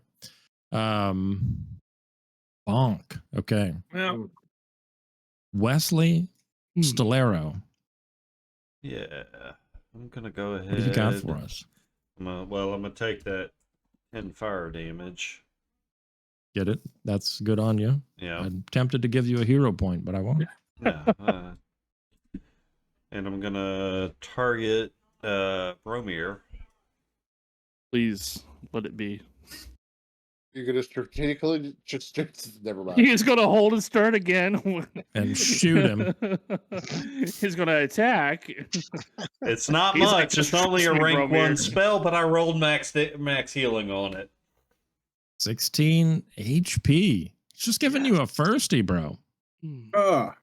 Why is he Bhasko rolling a is- flat check? I don't know. It's just add that hilarious. To everything he's doing. Yeah. It's like whenever you heal yourself or take damage, then it rolls a flat check. That's definitely something wrong there. And then Okay, I'm great. gonna take a step. And that will And a be my hot turn. step. Oh That's dear Wesley's God. turn. Okay. So That is the top of the round. We were going to take a break. So let's go ahead and take this break, Gribs. Yeah. And then we'll be starting it back with you when we return in, 5 or 10?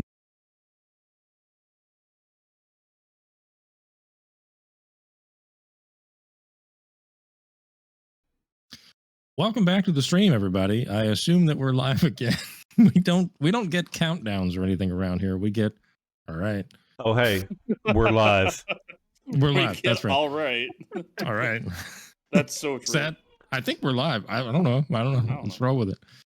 Regardless, we're in the thick of combat as predicted. I mean, I didn't even really think about this setup, but we got a little fire and ice going on here. Yeah, a little frozen ham, a little hot. Little burning balls. Icy hot, little icy hot. Too far? I don't know. Anyways. So I'm going to start my turn. That's yeah, we can go ahead and crank it up. Let's see what Bromir is going to do. You've got a little H pizzle back. You're feeling good. You're going to go ahead and catch that 4 points of damage, though, first thing. I'm going to go down to 13. It wouldn't be... I'm at 13 Oh, now. yeah, 13. That's right. I'm going to go ahead and roll a concealment check. Give him that flatting. My first action. I'm going to go ahead and roll Was that going to be... Well, I guess, yeah, because I'm attack. It's going to be It was going to be a map. Yeah. Yeah, map attack. So this one's... Map 2. Or map 1, or however you want to say it. This will be the first map. Yeah. This will be for... going to do the same thing. Is this a grapple or a strike? It's a strikeu. It's going to be my, the thing I usually do with 2 strikes. Oh, flurry of blows. Thank you, flurry of blows. Yeah. See if I can even roll this. Oh, 11. Well, was the first action you were going to do for flurry of blows? Yes. Because you do the concealment checks for those separately. So it'd be one separately. action. Okay. Well, here you failed go. the first, and then you also failed the second. So that was one action. But now you have 2 maps from the missed attacks. Right. I'm just going to do the 1 punch instead because it's going to be. Give him the 1 punch, bro. So this will be 3 map. This is 3 map. Let me just see if I can even pass the. Let's get that flatty. Flatty. You say you don't have blind fight? No, I don't. Okay. There is a feat called blind fight or something. Yeah. So okay, so that does pass. Strikeu with a -8. Yep. Coming, hot hands, ready. Why did it roll 2 dice? It was doing that the hidden thing again. The silly flatty. I don't know why it only does that to you. I don't know. And then for my last action, I'm gonna run the fuck away. Okay. So let's see. I can go 20 feet. Well, you remember everything is difficult terrain to you. Yeah. So it's 40 your normal speed? Yeah, 40 is my normal speed. Okay. Yeah. So you can go 20. Oh, I gotta click on the thing. There we go. Wow. So you're kind of like you're reaching out, like trying to feel your way kind of as you go along, which is as I see him getting close, can I just kind of reach out and grab him and guide him next to me? No, you cannot make a free grapple check on flavor. I don't want to grapple them. You can do a flavor grapple. It's a flavor. It's not a grapple. Yeah. It's just a flavor touch. Yeah, a guiding. So many checks. What is this dice? I don't know. That's your persistent fire damage, and you're now I know, yeah. out of range. I don't know. Just ignore that. You're out of range of Dom's resistance, though, so you do take the 4. Yeah. It's hidden. So now you need to roll your recovery check. Yeah, I'm gonna have to turn that off. But if I turn the module off, it reloads the game for everybody. Maybe I should have done that during the break. I just didn't think about it. Can I hero point that? You can hero point a recovery check if you want. I would like to. Go for it. I can't right click roll it though. Oh, weird. Yeah, I'll just do it manually. Yeah. Not what you want to have happen. Damn. I really needed that to not be there anymore. Why didn't you let the GM roll it for you? You said you couldn't roll it. Yeah, well, he already told me ahead of time that he wasn't going to. When I right clicked it, it didn't come up, so it's just not even an option at that point. Yeah. Okay, so Bhasko is not grappled at this time, right? He is prone. He is prone. He will use his first action to stand up. As a react. No, I don't have reactions round. Damn it. Never mind. Oh wait, can I react to that? Yes. Do you have a reaction? Do you have attack of opportunity? Yeah. Yeah, you Reactive can do strike, that. you mean? I'm sorry. It is Reactive stand up strike, yeah. does have the move trait. Oh man, how nice is that? Stay down, bitch. Well, it does happen after he stands up, but you can do damage to him. Oh well. No, I mean, if he critically succeeds, it interrupts the action and he doesn't stand up. Only if it has the manipulate trait. But there's actually special wording in the stand up action that reactions happen after you stand up. It's specifically designed so you can't like do the crit prone juggle with a flail weapon. But yeah. Give us that attack roll, Luke. ooh. Oh, wrong button. It's Would fun. Not attack. it be what normal attack? Yep. Yeah, no map on a reactive strike. So just plain old. Well, that's my melee strike. Click the button right there in the Is chat. Huh? You can just click the button that you got in the chat right there. Oh, Give him that plus okay, it is 15. the same. Yeah. Oh, I saw it rolling over that 20, Oh. but it's still A hit. Wait, what? It's a hit. You have yourself. Oh, you don't Oh, have you have him yourself targeted. targeted. Never unselect your target, people. I was like, that I don't think that's a hit though. Yeah, It says it's a I was hit, like, but why I is don't think it's a 23? hit. Okay. That is not a hit. I was like, target has rage. That's okay. Yeah. Weird. Rage minus Okay. 1. Wow, the rage will let him hit. Okay. Nice. So miss on. So he does stand up. You try to hit him, but miss. So for his second action, his follower didn't deal any damage. I don't think any of you did. Did had no. No. Just Bhasko. I've absolutely tried, but I'm gonna Yeah, actually we can't roll a hit this random guy. here because he's a zombie, so he's gonna kind of random this up. So I'm gonna do 1, 2, 3, 4, Svalder, Tavam, Monty, Ha.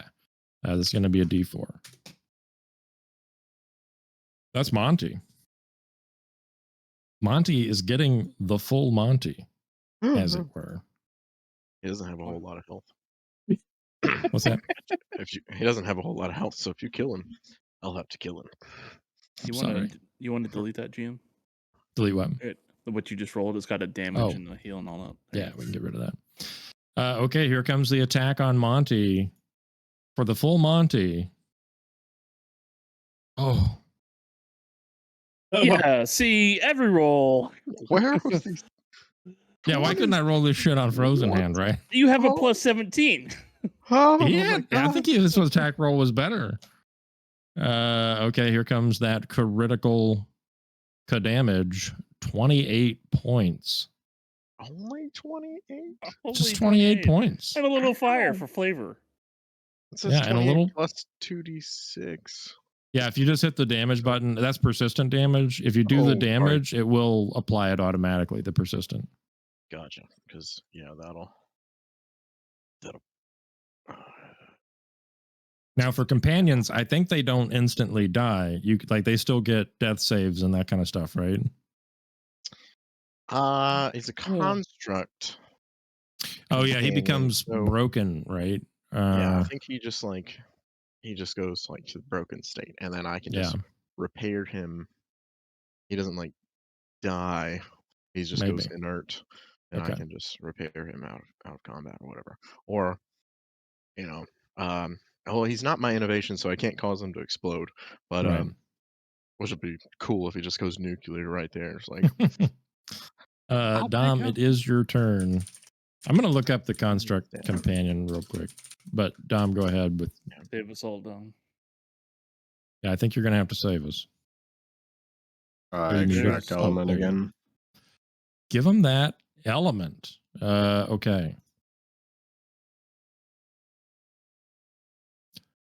Okay. Just a success. Fine. So he'll take half damage and he will have a -1 circumstance penalty to saves and AC against my impulses. Okay. And also if he's immune to fire, he's only resistant equal to his creature level. Okay. Unless for he's 5 minutes. Huge. Or until Yeah. your kinetic aura ends. That's interesting. Okay. So you can't like overflow or it resets it, right? Right. Okay. But I'm assuming he was immune and not just some like ridiculous amount of fire resistance. So yeah, he was. Sorry, I did that wrong. Damn it, half damage. Yeah, he was immune. So, so now he has resistance equal to his level. You said. yeah, only to my this is- impulses. yeah, only okay. to my impulses. Yeah. So we'll just do. I think we'll probably just calculate that manually as we go. It's fine. I mean, he's still going to have the -1 circ to his saves and ACs to my impulses. Yeah. So I'm assuming that would still be to my earth impulses. Right. Yeah, I think that's accurate. So I'm still not going to use fire, but Okay. we'll do a we'll raise my shield, and then where's my raise shield button? And then we'll do a 1-action earth melee blast. Okay.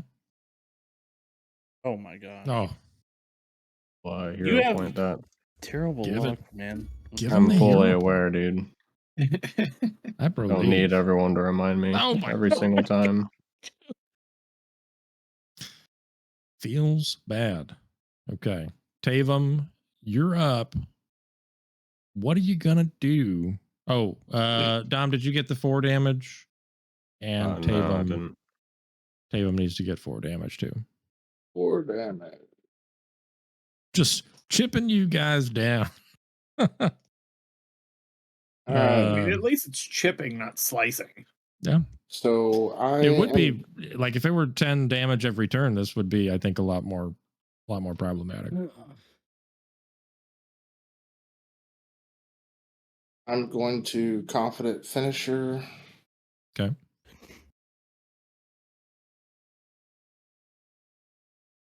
I am going to apparently still cannot right click to hero point. Are you trying to get me to do it? I seriously cannot get it to do it. I'm on a laptop. It refuses to right. Some All right. trackpads where I'll click it, but you know it's going to go backwards for you. Are you ready? Yeah, do it. Here we go. I'll take it. Oh my god. It's the exact same thing I did last time. You've got to be cheating. I've got to be. Every roll you do has been that freaking crazy. That's ridiculous. Wow. All right. Go ahead and give him that damage. Oh my god, am I rolling ones? You should have Tempest do that too. Brutal. Yeah, Tempest, my damage button's not working. Can you roll that for me? I can't. Well, in the words of 4th edition, he does say, ugh. Oh god. All right. Well, then next I'm going to try to tumble through again because. Damn. Yeah. You want to get your pistachios back? Yep, I'm going to try. And that gets me my pistachios back. Because of your +1 arboreal boots. Nice. Yep. I like how it's a success before his dice finishes rolling. I know, right? And then my third action, I'm gonna aid Hay again if he attempts to grapple. This time I'm gonna try to kick him in the back of the knee. I like it. Okay. All right. That's going to bring it down to Bhasko, the real Bhasko. You know what to do. Gotcha. So read up on the prototype construct companion. It does mirror the dying kind of state. But he has the broken like trait. So I'll have to repair that off him because broken works more like wounded does. So again, the broken trait, and he's now have to administer first aid, but use a crafting check instead of medicine to do that check in order to like bring it back from dying. And But otherwise, because that's to determine if he gets completely destroyed, which then if he's destroyed, I have to spend a whole You day have of to downtime rebuild him from rebuilding him. scratch. Yeah. And so Yeah. So like right now he's like laying on the ground contorted and like oil is like spurting out in different locations, and then the persistent fire is like yeah, he's just kind of like smoldering right there. So yeah. But of course him being like dying, then he doesn't get his independent action. So I'm just gonna stay back here with the Clockwork Celerity as free action. I'm in Mega Overdrive, going to free action, reload, first action, target this abomination and fire off a shot. was just a quick note. Monty did go down to a critical, so he would go to dying 2 right away. So I did mark him dying 2. Okay, thank you. So yeah, I'll make sure that's good. So yes, I have Obama Bhasko targeted, and it's the first. So reaction first, full action, strike. Yes. Going to second action, reload, third action, fire again. This one with a touch of map to it. Okay. And is it can you not do the free action to reload with your construct thingy? Well, no, I started the action. I started the turn unloaded, and I needed to use that free action to reload. Okay, so gotcha. Free action, reload. Makes sense. Fire, reload, firing again. Gotcha. So I'll have to reload, start the next turn too. 21 misses as well. Yeah. So that'll be my 3 actions free action. Bingo, Bhasko. It is Haze's turn. The space south of the target has been alleviated. He's not tripped anymore. So if you want to get that off guard, you could slide into that flank. Yeah, I feel like that would absolutely be a better option. Okay. Do I have him targeted this time? Good question. Okay. I do. And we will be Slayer Strike again. Can I do that more than once? It's not just a once thing, right? It's just okay. Give him the strike. Ooh. 2 actions. Where?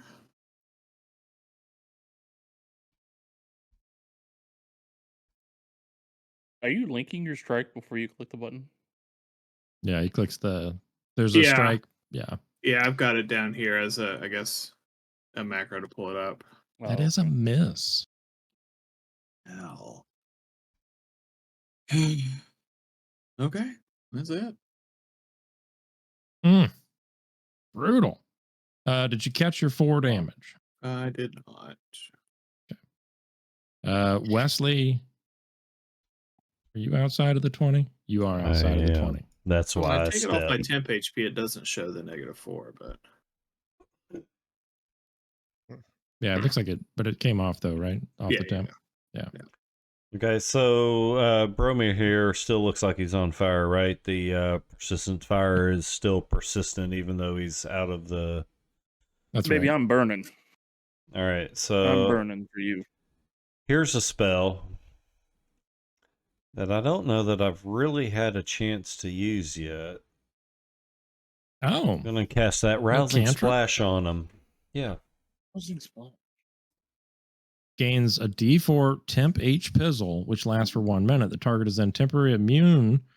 The target can also attempt an immediate flatty to recover from a single source of persistent ass or fire dam. Oh, that's with hot. the DC reduction from appropriate assistance. That would be down to DC 10 or DC? Yeah, DC 10. Yeah. So go ahead and gain and heighten +1. Well, I think it's 3d4, right? Because you're cantrip 3. Yeah. So you get 3d4 temp HP. Drag that spell effect. It should. That's good. Am I rolling the dice or is Chris rolling the dice? Drag that spell effect onto your character there. Yeah, try dragging that spell effect onto your. There it is. Nice. Okay, so you get 7 temp, and then go ahead and roll a DC 10 flatter.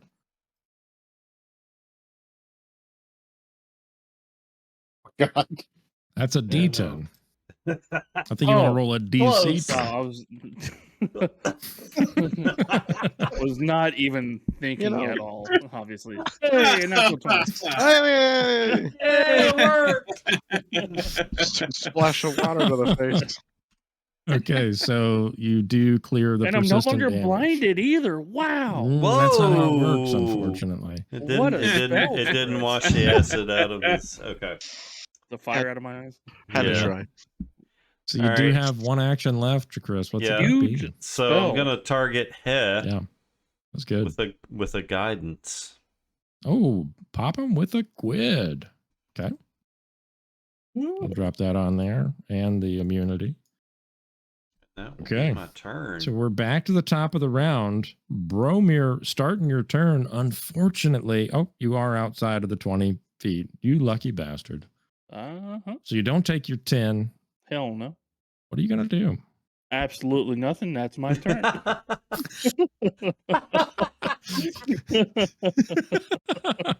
Okay, Bosco. Oh, that's me. This is Bosco. Sorry.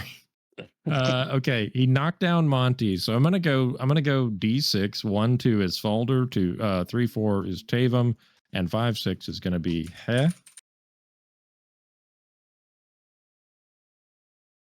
1, 2 is Svalder. So he targets Svalder. He's already standing. He comes at Svalder with his fist. With a I'm going to use my reaction to pull my shield up. Boom, and that makes it a miss, right? Yeah. Huge if true. Okay, so he like smashes his fist into your shield, and you see like that kind of yellow orange splatter go off to the sides. I'm sorry. I raised the shield last turn. I'm sorry. It hit right on the money with my shield raised. Ignore me. Oh, okay. Well, do you want to not use your reaction instead then? Yeah. Okay. I'll use it to shield block the damage. Okay, so the shield then takes the damage. So I use my reaction to shield block the damage he's going to do to me. Oh, okay. So you already have your shield raised. I already had it raised, yeah. It hit right on the money. Okay, so damage coming in here is 16. How much do you reduce? Or I guess if you just do the block thing, it'll do it for you, right? Yeah. I have block and then damage, right? Yes, I think that's right. Mm-hmm. So the shield is damaged for 8, absorbs 8, additional 8, make it through. Okay, cool. And then he does come at you again with a map-based activity. Oh my god. Another hit. Regular damage. 19.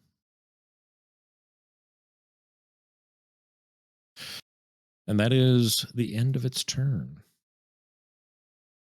Which makes it your turn, Svalder. We'll use an action to raise my shield again. Mm-hmm. I don't know why I keep fucking that up. Sorry. Gucci.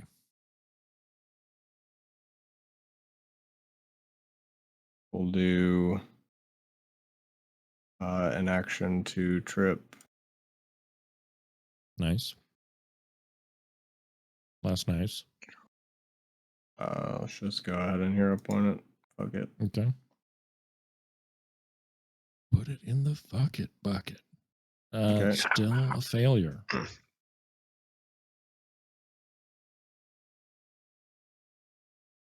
That's your second action, right? Yeah. Okay.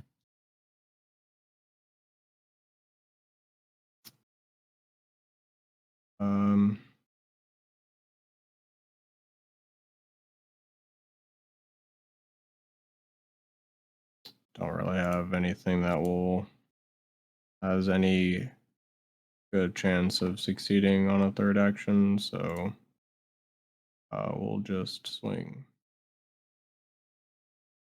Punch him in the dick. Oh, Okay. brutal. Okay. Yeah, go ahead and roll your recovery check. Oh yeah, you can't even take damage from that as long as you're in your stance. Yeah. But yeah, okay. Unless you crit me, yeah. Right, yeah. Okay, Tavam, you are up. All right, we're doing the confident finisher right out of the bat again. Give him a miss. So he still takes half the precise strike damage. Okay. Rolling 3d6. So he gets half of this? Out of that. 4 damage. And I lose panache. Make sure you catch your 4 damage too, Tavam. Oh yeah. Dom, did we get yours? No, sorry. Oh, you're good. It's so hard to keep track of that. I wish there was like an effect that would do it, you know? And then You'd probably have to write one. Yeah. Oh no. Jeez, Failure. man. But I still get the panache until the end of next turn, which is what I was going after. Right. And then I'll try to aid Svalder if he tries to trip him again. Okay. Cool. All right. So Bhasko, the real Bhasko. Okay. It's time to crit this guy again. Seriously. All right. So Clockwork Celerity, free action to reload. First action, line up a shot, fire, just cranking out shots. So first, Nice. Okay. good Okay. hit. Good hit. Roll damage. Give us that damage. Mm. Chipping him down. Chipping him down. Badly injured. Extra 5 is good. So second full action being reload again. Third full action to fire again. This one with a touch of map. But, if we get a 20, okay, maybe not. Okay. So, The 26 have hit him earlier. A 26 may have. Oh, well, from you? Yeah. Would he have been off guard? No. No, it would be a miss then. Okay. If he's off guard, it would have been a hit. But since Monty is down. Right. I rolled a 28 before. You were probably trying to grapple. That is a miss on a grapple. Okay.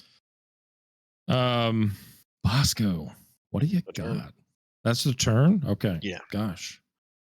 Brutal. Oh, we need well, actually, hold on, because Monty should take fire damage at the start of this turn. That's right. So which would make him dying 3. Make him dying 3. But he also has persistent fire damage. So at the end of your turn, he would become dying 4. Yeah, I didn't go to repair him. Well, so let's see. He has a crit. So he does have the resistance. So if the damage is less than Dom's resistance, then maybe he doesn't go dying 4. So I will roll the persistent damage, which would be 2d6 because he crit him for the double persistent. Yeah. So 2d6. Tubbs is rolling, so. Hey, he's dying 3. Still 5 is under the 6 resistance that Dom gives him, so he's still up. That's right. Okay. So I'll bump him to dying 3, and he does need to make a flat check. What a champ! What a champ! 1d20. The real hero. That's right. Oh, doesn't quite make the flatty. Okay. So that's going to be Haze's turn coming up. What do you got? You have a guidance. A +1 status bonus that you can apply to an attack or a skill check. Or a save? I don't know. Raging. Still with the Cajun. Slayer Strike, yeah. Give him the Slayer Strike. Oh, and we're gonna, I guess, take that +1 circumstance. Yeah, start out by taking your 4 damage too. Yep. Oh, nope. There we go. All right. That's it. Hot hit. Hot hit, if true. Yes, get rid of that effective guidance. Okay. Big wood. All right. Damage. Now, that damage. Hold on. Let me add that Slayer Strike. Yeah, this was your in Slayer there. Strike. So yeah, you got the checkbox. Hold on. I see. Checkbox, Slayer Strike, damage. There it is. That's a lot of numbers. Oh, that were low. That were low. Oh, brutal. Okay. Let's see what happens. Oh, So 20 close. damage. But yet As so you punch far. into them, you do see like your fist is kind of suffused with this sort of light energy that as you strike him, you see it kind of like burns his flesh a little bit. Does seem to have a little additional effect. He is still standing strong though. We will go for hit number 2 with double map. Okay. Map to map. Red map. Map. Who needs a map? This would be No way. Oh, no way indeed. Yeah. Oh, I was one more Oh. number. Close. Oh. All right. That is the end of your turn, right? It is. So Wesley, you're up. Yeah. I'm gonna go ahead and target Swalder there with one of them their healing spells. Okay. Sadly, it's only a rank 1 spell, but it is what it is. It is what it do. And it do. Oh, good. It what it be. It do pretty good. 14 points of HP, Swalder. I'm also going to target him with that guidance as well. And that'll be turn. A hot Gwyd for Swalder. Hot. Okay, Bromir, you're up. You're blind. What do? Oh my God, my eyes! I can't see anything. It burns. It hurts. We'll get you. I'll get you in a minute. Wesley, is that you?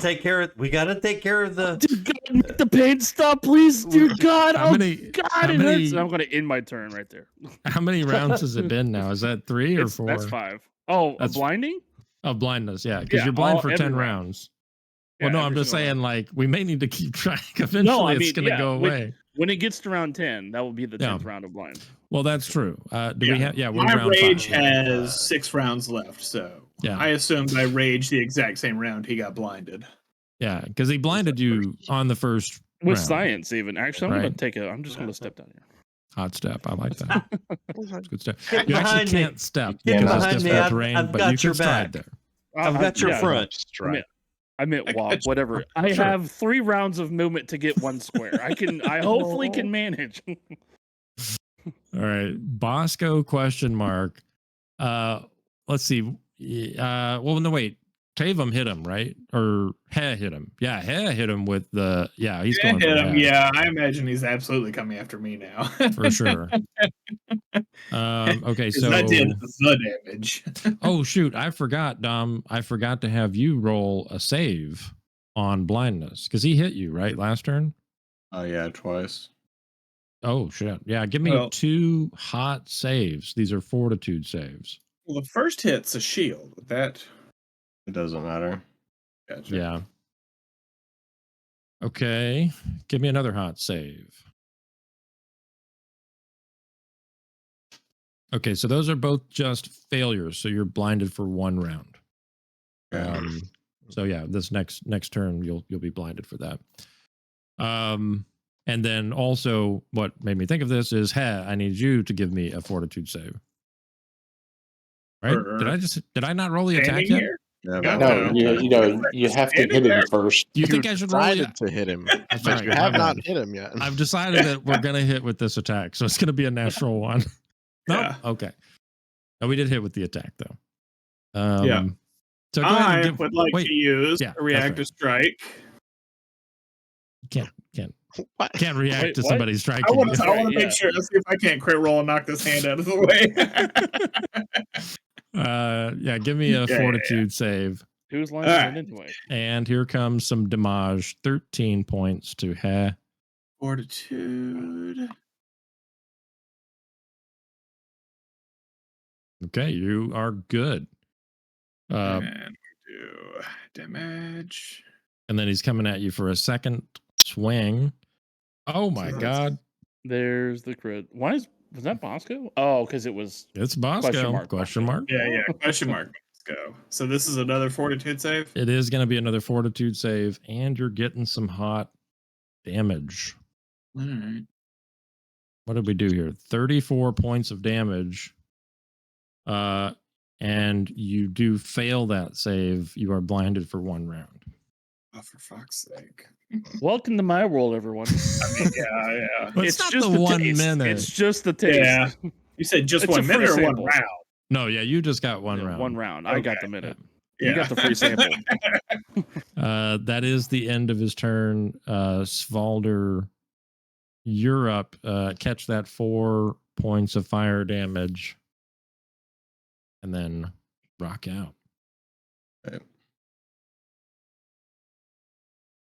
We'll raise a shield.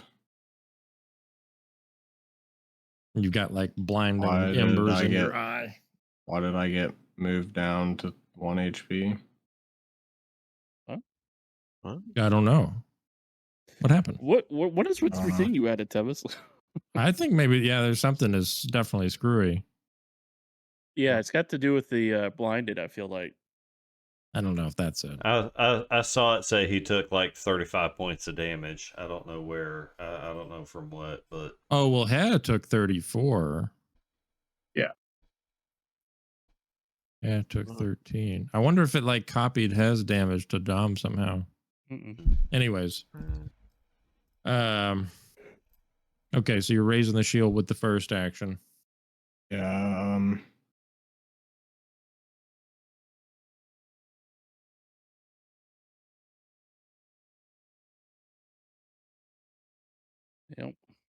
Yep. When you're blinded, it's tough. Yeah. You're blinded always- and you die. You could always do the Gribble route where you run away and babble incoherently. It hurts so bad. Oh my god. If I do that though, then everyone else is gonna get chunked. They're gonna get burned. Drew. Get burned.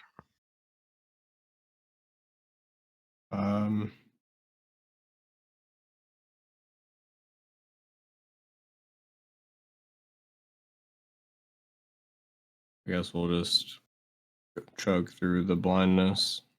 We'll attempt to trip first, and then Okay. I think that Tavam had prepared to aid you for this, right? I had. I still need to go through the concealment though. Look at that concealed check. Nice. Oh god. That doesn't go through regardless. Damn. And I wasted a natural Wait. 20. Yep. You can pick up people's dice and throw them. Yeah, if you right click, you can kind of like I wiggle didn't it. know that. I was by accident. Holy shit. Okay, so you that's go to all. trip, but he's not quite where you thought he was. I'll try to strike with the elemental blast. Pass the flatty. Okay. don't forget the guidance. Oh yeah. Hmm. Shit, I forgot to. Can I use my weapon infusion? It's a free action. Yeah. We're just putting the agile trait in there. Okay.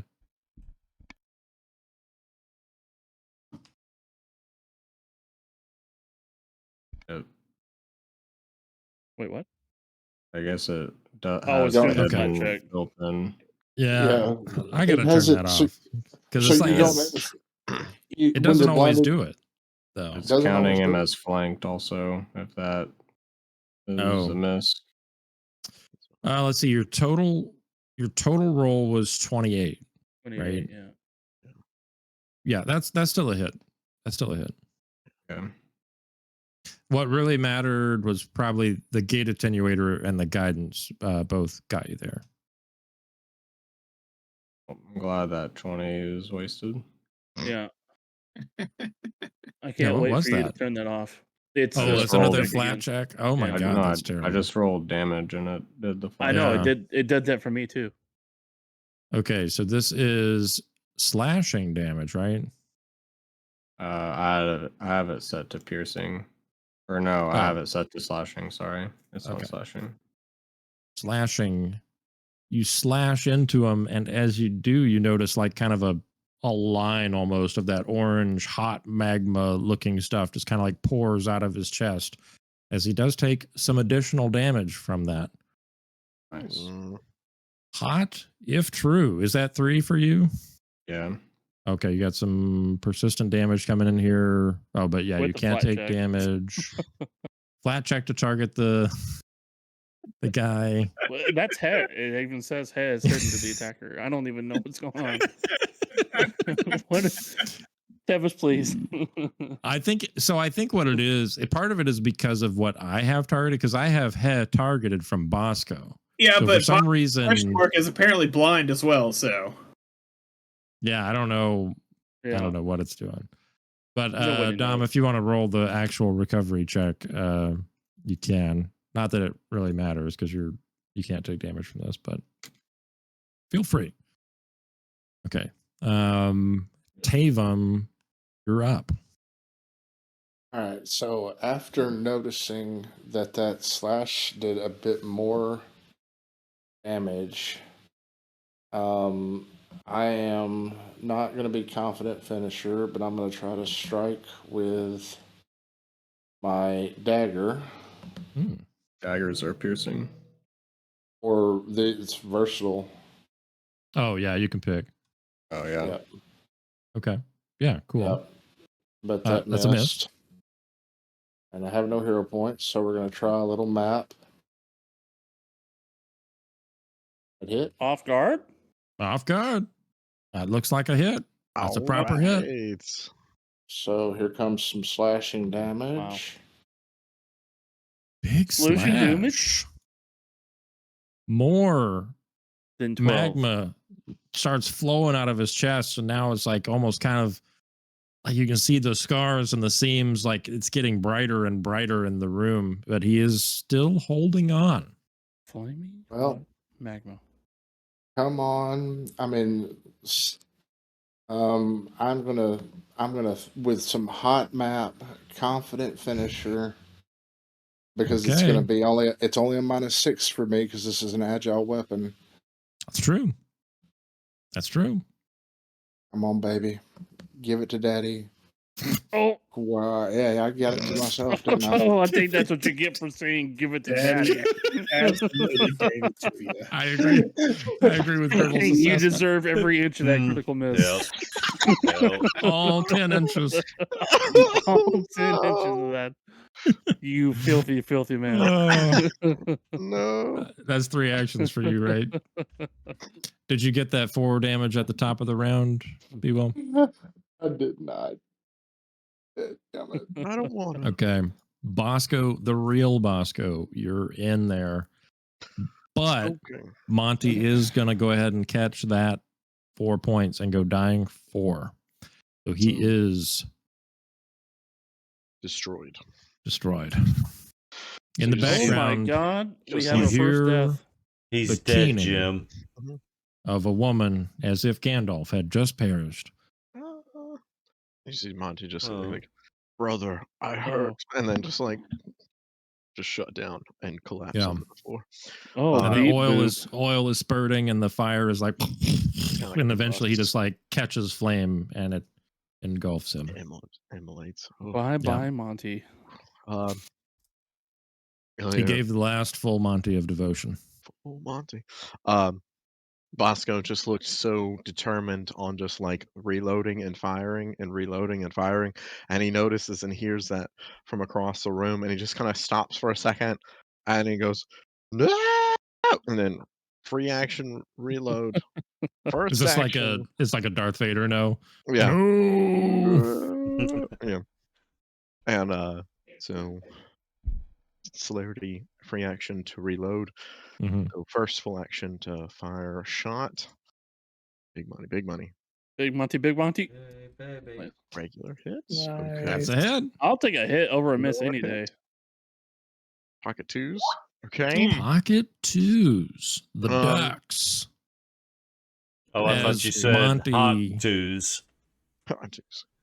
As Monty catches fire and Bosco hears him give out his last shriek. The vengeance is upon him. He takes aim, fires. Boom. Headshot. And you see as the creature's head explodes outward and almost kind of like begins to kind of like peel off to the side, and you see this red hot magma start to flow out of the center, and then his whole body almost kind of begins to shake and then begins to rupture, and then an explosion of hot magma rips out from the creature. I'm glad I'm behind you, Chris. Oh no. Everybody on the side goes, I did the thing right. I need you to make a reflex save. That movement was huge. The whole room. Basically the whole Hey, I'd like to make a Basically- reactive strike. reflex. No explode. No explode. Holy shit. No explode for you.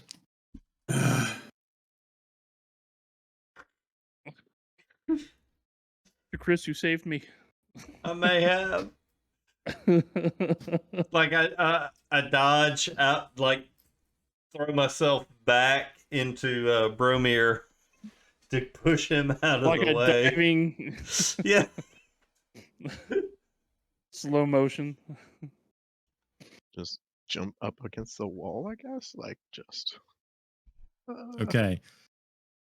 The DC you're looking for is 25. So Svalder has a fail, Wesley has a success, Taven has a success, Ha has a fail, Bosco has a success. So this is a basic save, so you know a success means half damage. Here it comes. Okay. Ones. Oh, like 22. that. It's basically no damage. Yeah. Basically free. I'm still alive. Wow, only takes 4 damage. I'm sorry, did I fail or? I think yeah, you failed, Dom. Okay. Regular fail. I have the Why did some of you take so little damage? I don't know. I don't Fire understand. I resistance. clicked half Resistance. and it did We did half Why and did fire you It do was resistance. fire damage, some of it, so 10 instead Yeah, of but 11. I think you just take half Oh, damage. because half damage and resistant to fire. Okay, yeah, that makes sense. But I only Sorry, took. Swing. I didn't hear what you were saying there. I accidentally clicked it twice, but it's, Okay. it's 22, and I clicked half, and it only did 10. Right, Same. because You have the 10. yeah, I don't- the 9 physical, which would have gone down to Oh. 4. Oh, so it's half Oh, each time. right. And Each of them is then- half. Each Gotcha. of them is halved. That's That's true. understood. Understood. Good Thank point. You. God. Yeah, they're Yeah. both odd numbers, so you're going to get a whole 2 points of damage off. Good job, Dom. Thank you, Tom. Nice. So as this explosion happens, you can see like this. Oh shit! Like basically this gout of molten magma or something. You're not sure if it's like actually molten rock, but some kind of molten something blasts out from all around in this area, splatters in various directions. So like, you know, the table catches fire, a couple of these boxes catch fire, there's fire over here. You do notice that there is a bookshelf to the north that also a couple of embers hit and it starts to burn a little bit. And Wesley's "That's Odd" feature finds something suspicious about this bookshelf. Nice. I don't guess I can use like Rouse and Splash on the bookcase to. No, I mean, right? It's not like it's not engulfed in flame or anything. It would be fairly easy to put out if you just go, do something. But right. I mean, yeah, maybe I'd say Rousing Splash would be sufficient because it creates like water. Okay, so just for flavor's sake, that'd be fine. Before I do that, are we still experiencing? I guess Svalder. Svalder's persistent damage doesn't matter. Haze still has some. If we're leaving an encounter, then I can't be in a stance, which would matter on the dot. Well, yeah, you'll only leave the encounter if the rounds don't matter anymore. So as long as you guys are taking persistent damage, we would stay in the encounter. So you could keep the stance until that's ended. Gotcha. Head does have 2d6, so like he could take damage, but stop, drop, and roll. I think I'm willing to hand wave this since nobody else is at risk at this point, and you have like Rousing Splash and stuff. Unless you guys want to roll it out, you can roll it out. But what is that? Left click to roll. No. Right click. I don't think there's any real risk here. Oh well. Okay. I hit the wrong button. I guess Head would be the only one I'm worried about because he's so badly injured. Hmm. Do you want to cast a heal spell on him, or you want to just use Rousing Splash? I would use heal. Yeah. Well, I guess depending on, because his turn comes before mine, so he should at least get his chance to clear the persistent fire. Yeah. Okay, so he doesn't take any damage there. You could roll the flatty. Because I guess it is true that Hack could take some damage here, which could be meaningful depending on what you guys choose to do. Yeah, just do a flatty. Excuse me. Okay, and you pass, and you're fine. All right. So yeah, no damage, no extra damage. Everybody clears their persistent. So then, I would try to like. What's that 5 for? The 5 was the damage you would have taken, but you had 6 resistance to fire, so you take none instead. Okay. Oh dear God! What was that loud sound? Sounded like an explosion. One thing I did want to mention, and I meant to mention before this whole combat encounter started, but we kind of like got into the mix of things last episode. But you guys can actually see in the back of this room a tunnel that looks to be, well, not Bromir, but a few seconds later, Bromir, your vision does clear, and then you can see again. I can't see. Yeah. I mean, you can see again though. Bromir thinks he's permanently blinded, but his eyes are closed, and his hand is on Wesley's shoulder right now. You keep your eyes closed. Wesley, please help me. I'm blinded. Acting captain. I would like to pay very close attention to Bhasko ? And see if I can't, 1, recall what kind of undead he was, and 2, I want to definitely kind of dig around in the remains. Okay. You can give me another religion check, and I'd say if you're taking some time there, this will be kind of like as Bromir's vision is clearing. I want to. Is anybody else? You're gonna aid him with the vision. Mm-hmm. Is anybody else doing anything in the room as this is going on? Well, I would probably, if possible, first try to make sure that the fire on the bookcase is out. And then I would attempt to aid her if that's okay.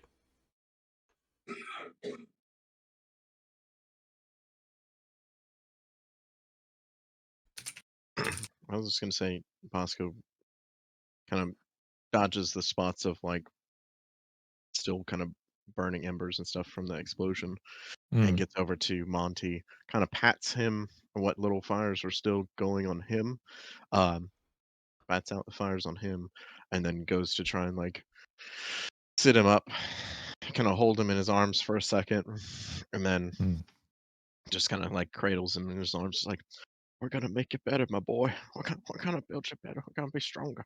We're gonna build you better. And then he's gonna move to like straddle him, like we'll put him on his back, and so it's gonna make him like super encumbered, but like otherwise like it's gonna. His fate will be the same as ours. I'm just gonna kind of call out to the group like, well, are we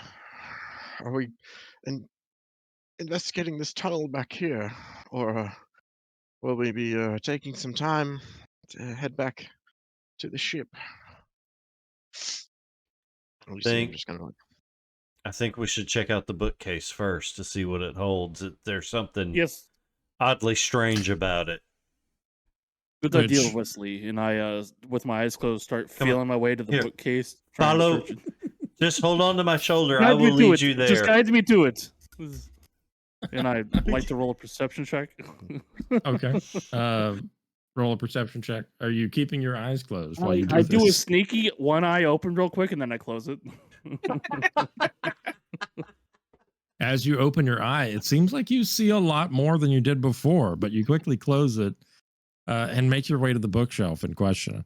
One thing I did want to add, just a couple of things here, that, down this tunnel, which seems to be obviously more rough-hewn than the room that you're in, at the back of it, you can see what appears to be just kind of like a pure wall of purple energy. Exactly the same as what you saw outside, like before you came down. And it looks almost flat because it's just a very small cross section, but as you kind of look at it, you can almost make out that there's just a hair of a curvature there. So it's almost like this, whatever this force field is. Flat. Well, yeah, I mean, whatever the force field is, it seems to be spherical, right? So everywhere you see it, you see this kind of like slight curvature because it is a large sphere. To your religion check, you do recognize that this is very similar to what is called a sulfur zombie. I did crit my aid. Yeah, I saw that, okay. And that was important. Excuse me.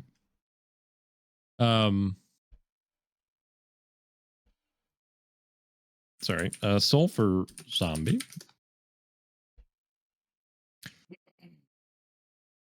Basically, it's a type of zombie that's infused with the element of fire to have the ability to blind and explode when it dies. I mean, you guys have already seen basically what all it does. I haven't seen shit. You experienced it. I'll say you experienced it one way or the other. You've never really. This seems like you've not heard of these being created in this way. Usually they're created through necromancy. But what you see here doesn't really strike you as the rituals you've seen before in like a necromantic way. There's much more alchemical, mechanical kind of stuff going on here. It's not to say there's not magic involved. It's just definitely different from what you might be used to. I think I will in my own little tiny voice while moving his little skin wraps around and seeing if he's got anything else on him or in him. I'll be like, in my little squealy voice, be like, stupid little brimstone zombie. Yeah, I mean, as you're inspecting the corpse, I mean, there's really not much left. After the explosion, there's just a little bit of kind of like burned skin that you find sort of here and there, and nothing else really. Nothing else survived. For Wesley and Bromir, as you guys get to the bookshelf, and I assume put out the fire. Are you gonna? How much time, I should say, do you want to spend looking at the bookshelf? There are quite a few books on it, like 60, 80 books, something on that order, like a lot. Where's the bookshelf in the room? On the north side, like where these books are scattered. Okay. Yeah, it's like a four-sided kind of rotating bookshelf thing. So you can like spin it around and it'll fancy. As much time as is reasonable to at least look at the titles of all the books. Right. As much time as it takes me to get HP back. Yeah, I mean, you could probably look at all the titles within 30 minutes, I would say. It does raise the question of what you guys want to do as far as healing. You're all kind of a little bit, nobody's at full health. Nobody's at full health. Yeah. I just got squished. I need a full rest. Yeah. Big time. It looks like so when I hover over Bromir, his near death is red, whereas Svalder's is only orange. Yes, that seems to be an accurate representation. The color representation is accurate, yes. So I'm going to go ahead and drop my last heal spell. First rank heal spell for Bromir. And then I will target Svalder with ye old treat wounds. Okay. You're out of combat. You could have done that as a 3 action and healed everybody, right? Well, treat wounds is going to take 10 minutes. So are you guys hanging out? Oh, hell yeah. Yeah. Okay. I'm going to find a corner and sleep. All right. Okay. Do you I'll drop that a treat wounds? I guess the question I would ask is, are you going to spend about 8 hours resting here, or are you going to try to? Do we feel it? I think we feel it's safe, right? At least I think it is. The fuck we do. There are a whole bunch of us in this other room right over here. No. If you'll remember last session, we created a backflow and hopefully poisoned the other us's. Yeah, you believe you succeeded in what you attempted to set out to do, but you do not have any knowledge about what its outcome was. Yeah, we'll at least close the door. I mean, it's still open. Because this is a bookshelf that's fallen face Thank down. you. Then we can take this and put it up against the door. Bar against the door. It's funny because the other side of this door was barred, and now we're barring this side. So it's all come full circle. Yeah. Okay, so you guys do want to bar the door? If we feel like it's safe, I say we take a night's rest. And we can take shifts too, right? Yeah. So I'm assuming you close the door, you bar it up, and you attempt to do a full night's rest. It is hot in this room, if you'll recall, uncomfortably so. But I will say it's not so hot that you can't rest. It's just kind of, you're a little sweaty, but you can't. It's not like. Yeah, it's not to the point where you're going to be in trouble or anything. Gotcha. I was just going to say we could go to the other rooms on the other side of this area where Frozen Hand was. That was basically emptied. That's a good point too. I think actually I kind of like that idea better. Okay. Before you do that, did you want to investigate the bookshelf, or did you want to do that first? Let's go ahead and take a look while we're here. Yeah. We can all take a look. What's the worst that could happen, right? I mean, it could be a swarm of books. Just in case. So there's a lot of books, and a lot of it is very, very generic. I've already shown you the chest. You don't need to roll a perception check. That was for initiative checks, okay? The bookshelf goes first. The bookshelf starts at you. Wait, this is the gazebo. Oh no. It's a gazebo. So you open this up. Well, I guess I should say, after searching, there's a lot of books that cover fairly mundane topics, and a lot of them are about the natural world, biology, plants, poisons, potions, alchemical stuff, but not really very esoteric. Right? A lot of it's things that you maybe have already even read before, some of you. But there is one book that does stand out to you as being very unusual, which is the title of the book is the Book of Duplicated Creation.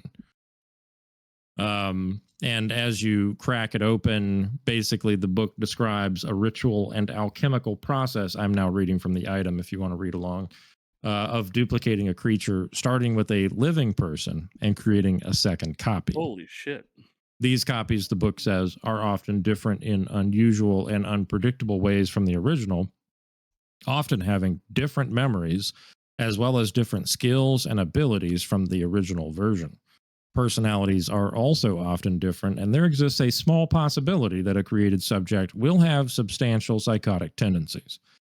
Creating copies does require raw materials, i.e., the flesh, blood, bone, etc., of similar living creatures. This is huge. You additionally find 3 scrolls of magic awesomeness that Tucker would be super stoked about if he were here, that rad bastard. Are all of these arcane? I don't think so. No, they're not all of them. Cleanse air, I think that's everybody probably. I don't know. It doesn't show the. Hey, as I have trick magic item, I could use these. That's right. You could use them, but if they're arcane, any arcane ones, we should make sure that Tucker writes down. Tucker has access to be able to record them, because recording them does not consume the scroll, as I understand. That's right. None of them have arcane. Well, I know darkness is on the arcane list. Yeah. Gotcha. I was looking at it a little. Yeah, for some reason it doesn't list the traditions. You got to click on the spell within the scroll, and then you can see the tradition. Ah, that makes sense. Okay. Darkness. Yeah, so Sparkle Scan is Arcane Divine Occult. Okay, I see it now. Yep. Darkness is all of them. Cleanse Air is Arcane Divine. Okay, so he could use all of them. Yeah. How long does it take? Sorry. What, like reading the books or the bookshelf? Or describing the scrolls. I mean, it depends on the rank level. Oh yeah, it's like an hour per level unless you have certain feats or features that can reduce the amount of time. Which I think Tucker took. I think he may have. I don't remember them. Yeah, I think it only takes him an hour or something. But so we can all learn the ritual from the book. That's what I'm getting at. I was wanting to know how long it took for it to just take effect to duplicate someone. Oh, the process that it describes is a long, like a week, basically a week long or more, depending on how it goes. But it's not just a magical ritual process; it's also an alchemical process. So it's kind of like almost a synthesis of two, which is probably why it sort of has some of the hallmarks of what He would recognize, but also is different. So yeah, I mean, reading it, you do feel like you guys probably have the wherewithal to recreate the ritual. It would probably take you a lot of time to figure it out the first time. Yeah. But you could definitely do it. Does it feel like this is what was used to create the That's how we got duplicated. And that's what I was the Bhasko. Get to. Yeah. Well, not just the Bhasko, but even a while ago, even us, our first duplications.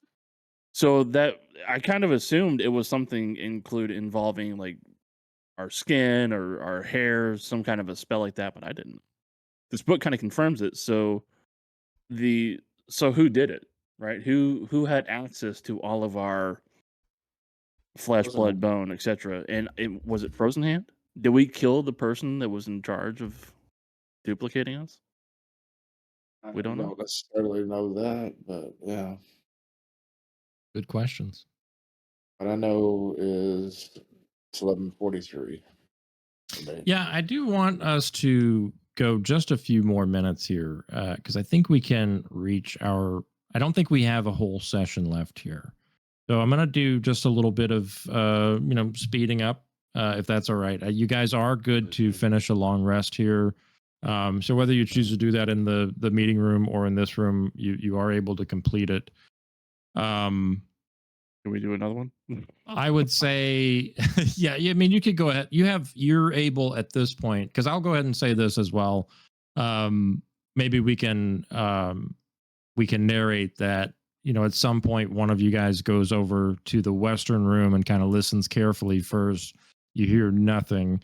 And then eventually go in there and you see that the other 4 of you were gassed out successfully and they were killed in that process. So nice. They may have fat loots on their bodies. We'll talk about that later. But after completing the night's rest and finding all this stuff, which if you guys want to, we can, if you want to like look at the loot, you certainly can do that. I'll okay, cool.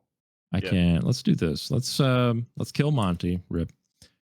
Oh, I killed all of them. I'm so sorry. Everyone has you died. You have been trying to kill me this whole mission accomplished. Session. Okay, so I'm just going to drag you guys into this room, and He is right on top of someone. It's He. So as you guys are kind of like poking around these bodies, like they're just gassed out. That looks like their flesh is basically unharmed. They don't have any of the like scars and marks that the Bhasko had, but you based on what you read in the book, you think maybe like if the Bhasko process hadn't been interrupted, maybe he would have ended up like these. Like maybe he wasn't quite finished yet. So is there not a Bhasko in this room? No, Bromir, Tavam, He, and Hadron are the only people in this room. Balder was in the other room. Yeah. Balder was in the first room. And then we killed the other Captain Wesley. And there was a dead Roscoe in the experimentation lab. Hadron had the fat loot on him. Bag of holding and a ring of fire resist. Dude, holy what? Smokes. Yeah. That's pretty hot. I'm not Hadron on him. I wouldn't hate on that. Nice. I would like to say though, this is definitely not me because I wouldn't wear a half plate.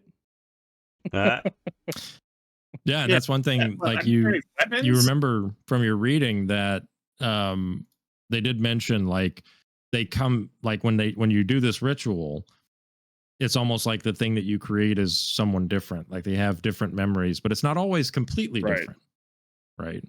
And they may have different abilities or skills. So yeah, this definitely feels like he looks exactly like you, but he's just not quite you. Yeah. Question.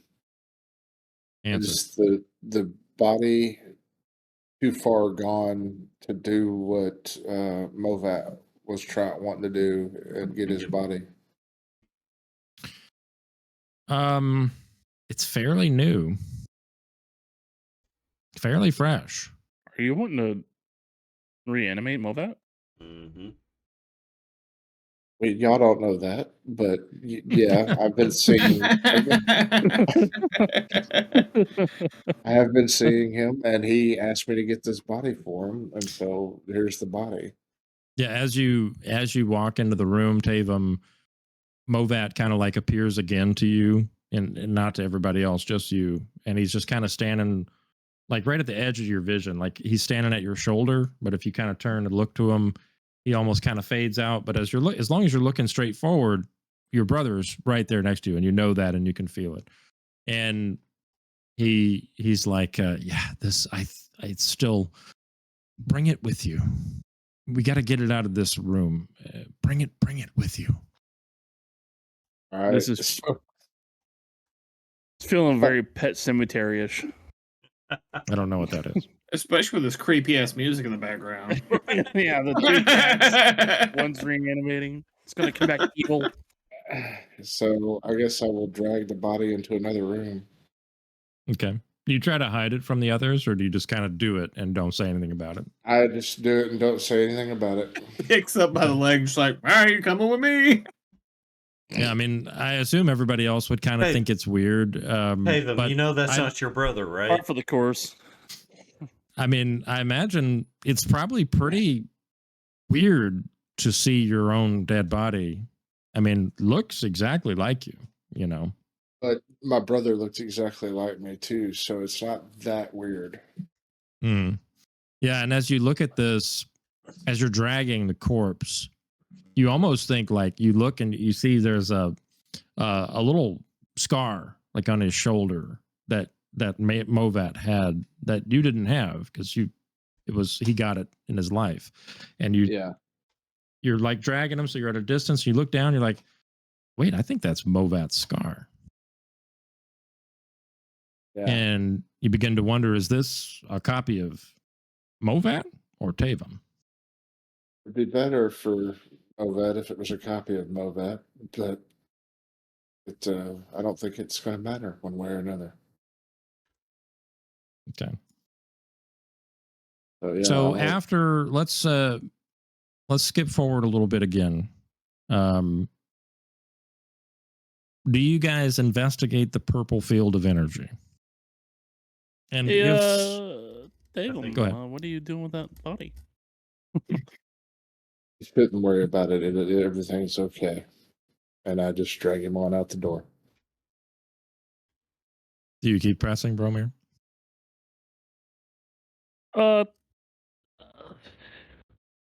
Anybody else want to say anything? Maybe you should keep an eye on him. I don't. Anybody else want to say anything? Come on, somebody, come on. Come on, get involved here. Fettuccine. Not Italian yet. Sorry. Lasagna. Okay. Yeah, as you guys you investigate the purple force field, and I mean it seems to be completely impenetrable from this tunnel. The tunnel kind of like goes around a bend. You push on it, it doesn't hurt you or anything. You just can't push anything through it at all. You do feel confident that this force field is powered by the 4 purple crystals in the southeast room. Bromir. Wesley? Perhaps you should go adjust the crystals again, like you wanted to earlier. Didn't you tell me not to do that? Now may be the time. Right now? Yes. Do you not see Tavam dragging a corpse?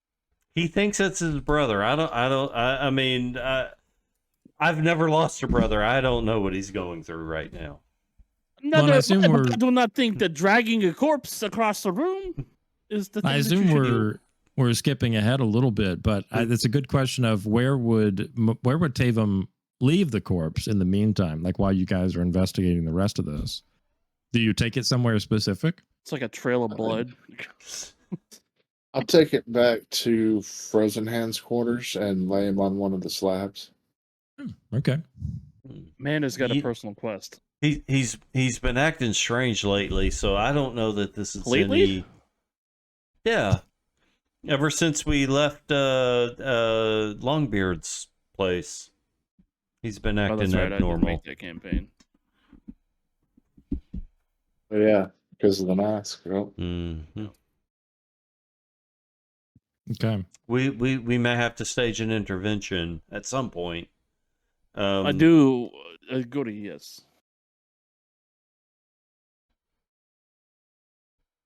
Somebody kick over one of those purple crystals. Let's just say we did. I mean, you don't have to. Yeah, let's just say we did. Okay. I just don't want to drag my character all the way over there. Yeah. No, that's fine. If you do you want everybody to go into the crystal room and disrupt it and then come back? Do you want to leave people in? I'll go ahead and move you guys back to this room too. Do you want to leave people in this room where the Bhasko was? How do you want to do it? I think we should have at least one person kind of watching to see what the force field does. Yeah, I'll stick around and watch the force field, and I'll yell if anything happens. And maybe stage kind of people down so that we can hear each other like hollering. Telephone. Yeah, relay it. Okay, yeah, I like that. Who's gonna do the purple crystal kicking? I'll kick it. Okay, Bromir is gonna kick the bucket. Yep. Okay, so Bromir, you guys kind of line up equidistant, head closest to the force field. Bromir closest to the purple crystal. Bromir, as soon as you kind of move the crystal and it kind of does that flickering like it did before when you nudged it. I'll just say it flickered.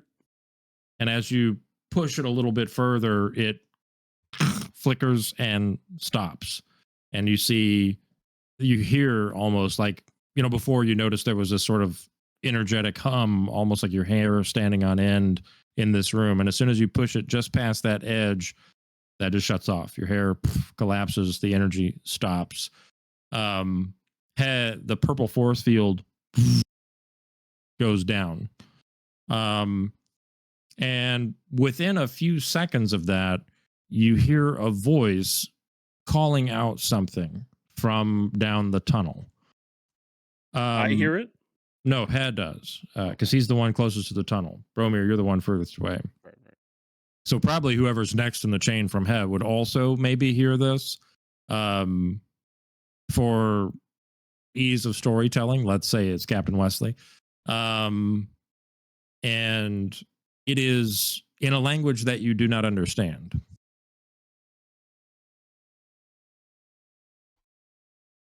Wait, I have a I rest. knocked over one of the crystals. What happened? So Can I like walk around and start theorizing. peeking around the corner? See, You could, yeah. yeah, I Want think I'll do that. I knocked over another crystal. Bam. I'm Nothing gonna happened. target That's myself with translate. Okay.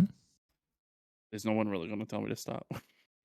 No, I'm going to knock not, over the not third until one. I know what they're saying. Bam. Nothing changes. Who's So you who's cast the translate. And Perfect. you, as you're listening to it, give me a society check.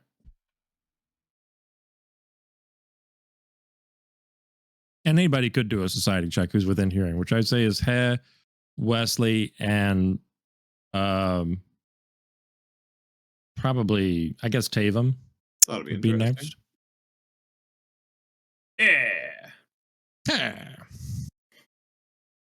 The Wesley and Tavam, go ahead and roll if you want to. But Wesley, you are okay. You are hearing. It's a language that it sounds familiar. It sounds like it's just outside of your understanding. Like you should know what's being said. You understand the cadence and the rhythm of the language, but for some reason, the words just don't find meaning. And as you cast translate, then suddenly the words do take on meaning.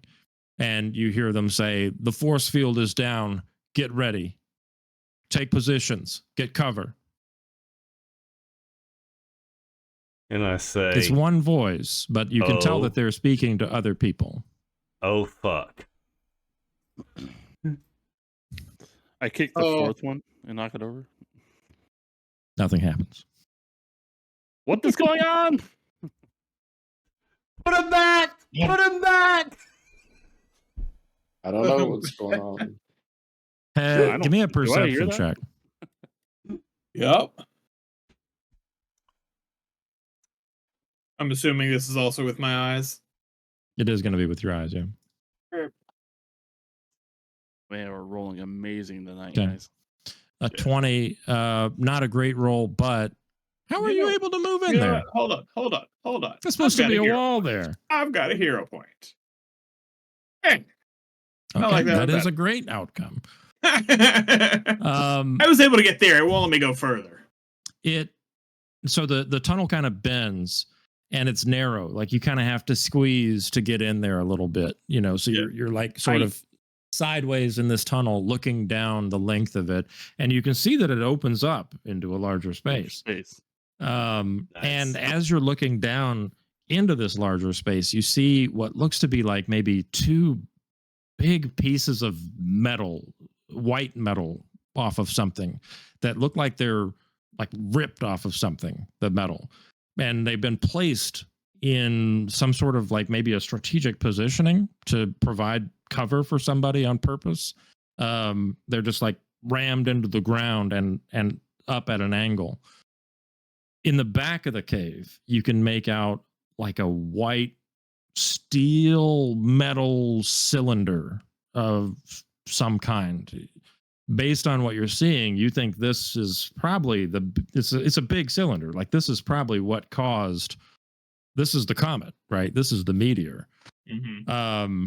but it's not really what you expected, and it doesn't look to be nearly as damaged as you might expect. It's a big white metal cylinder. It comes to a point in the front. It's kind of flat in places. It's a very unusual shape that you've never seen before. And as you're looking down, behind one of the white sheets, a green metal helmet, smooth across the top, with a single red gem in the center. No eye slits, no mouth slit, just pure green helmet rises up over the white sheet. And you see what looks to be a wand of some kind, a magical wand it must be, rises over the sheet. And it shouts out in a language that you don't understand, but behind you, Wesley understands that he says, "Stand down. Bend your knee before the Aslanti Star Empire, and you might be spared." And that's where we're going to end it. That's good. Don't split the party. Just don't split the party. I don't. There could be a mimic in that room, and you will die immediately. Trust me. It's a mimic. I've done that. So I will reveal to you guys what is shown here. How do I do this? So that is the white cylinder with the weird flat angles that is in the room. Yeah, I don't see. I can see it. If you guys want to pull up. See it. Oh, you cannot? It's Cannot. no. Oh, okay. Yeah, let me fix the wall.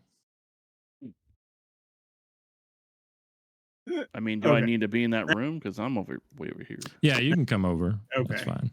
Yeah. Well, don't go all the way in, but Yeah. I'm it's just fine. Just for the purpose of seeing what is there. Or you can just look at your Twitch stream. Now, is this a crossover, or are we just gonna now we're gonna start into Well, I will say it was nice knowing you guys. This is what I always had planned for the campaign, and it was just a lovely happenstance. So they decided to do Starfinder Second Edition. That's what it feels. It's starting to become Starfinder. I was like, oh, this is how we let I'm okay with that. So we'll just transition into Starfinder 2E and play test it. No, that's not what we're gonna do. But okay. but yeah, we are gonna. B-Will is gonna take over. But yeah, this is Crossing of the Worlds. I don't know. Do you guys? I think an important question is: do you guys know the history of Aslant? Is that what it sounds like whenever we enter that room? That emergency alert system? It does sound like an emergency alert system. Yeah. I am a little familiar with the history of the Aslanti. I am 100% not. Yeah. So basically, go ahead, Dom. No, you got it. I was gonna say they were a like branch of humans essentially that were technologically like further ahead than anyone else in the world, and they essentially imploded themselves from fucking with tech that they didn't really understand that much. Well, weren't they there was a cataclysm, right? Whether or not it was their own doing or not is a question of some dispute. But yeah, there was some enormous cataclysm that basically wiped out the Aslanti, but left some of their civilization for archaeologists to find and stuff like that. And the last Aslanti was the god Eridan, who died. I don't remember how long ago in this timeline, but relatively recently-ish, in like the last couple hundred years. Iomade was the one who took his spot in the Pantheon when he died, because she was his herald at the time. He's had like 3 heralds that he's gone through. One of them also ascended the throne. So wait, we're about to start fighting some proto-gods? Not No. necessarily. No. Eridan was the god of humanity, like of the human race, essentially. Okay. But basically, that one of the things about the Aslanti is that they had begun to explore being able to navigate through portals to different places in space. And so in the Starfinder continuity, the Aslanti Star Empire is that the story is that there was basically a small portion of the Aslanti population that was not on Galarian when the cataclysm occurred. And that is where the Aslanti Star Empire came from. So in the Galarian timeline, this is thousands of years after the cataclysm occurred. So that group of people has been prospering and growing in technology all this time. And that's all I'll say as far as background. Okay. All right. So what I'm hearing is this is where we're going to take a break from Pathfinder, and in 2 weeks we're going to start up with our Will's Starfinder 2E playtest. Will, are you ready? Keeping same time schedule, same time slot, and all that. How long are we playing this for? The Starfinder? Probably 6 sessions at least, if not 8. 6 to 8 sessions. Yeah, the playtest ends in December. So, I mean, we have to get, if we're going to, we want to get our results or our responses into the playtest if possible. Okay. So, I mean, we want to get as much as we can before then. What character is needed currently? I don't know. I'm still planning to play Envoy. So I know nothing about this. So yeah, I kind of breezed through it for a second and then got sidetracked and then. Yeah. Dom, are you planning to play the Starfinder playtest? I'll give it a shot, but honestly, I'm still feeling a little burned. Maybe it's just PF2E, maybe. I'm not sure. Okay. Okay, cool. Well, yeah, let's chat offline about character creation stuff. But yeah, that is the plan. Next session will be the Starfinder 2E playtest. We'll do that for an indeterminate period of time, but probably a couple of months. And then after that's done, the plan is to return to Starcrossed Horizons. Yeah. Maybe the name takes on a new meaning. That's right. That'd be fun. So thanks everybody for coming out. It sounded like you said RP fun instead of. Yeah. Nice. Yep. Anyway. Did you turn off the stream yet, Chris? No, I'm working on. Thanks everybody for coming out. Thanks, guys. That's gonna be Bye, the everyone. zucchini, I think, Chris, for Zucchini. No, it's gonna be thanks everybody for coming out. Yeah. All right. We'll catch you in 2 weeks. 2 weeks.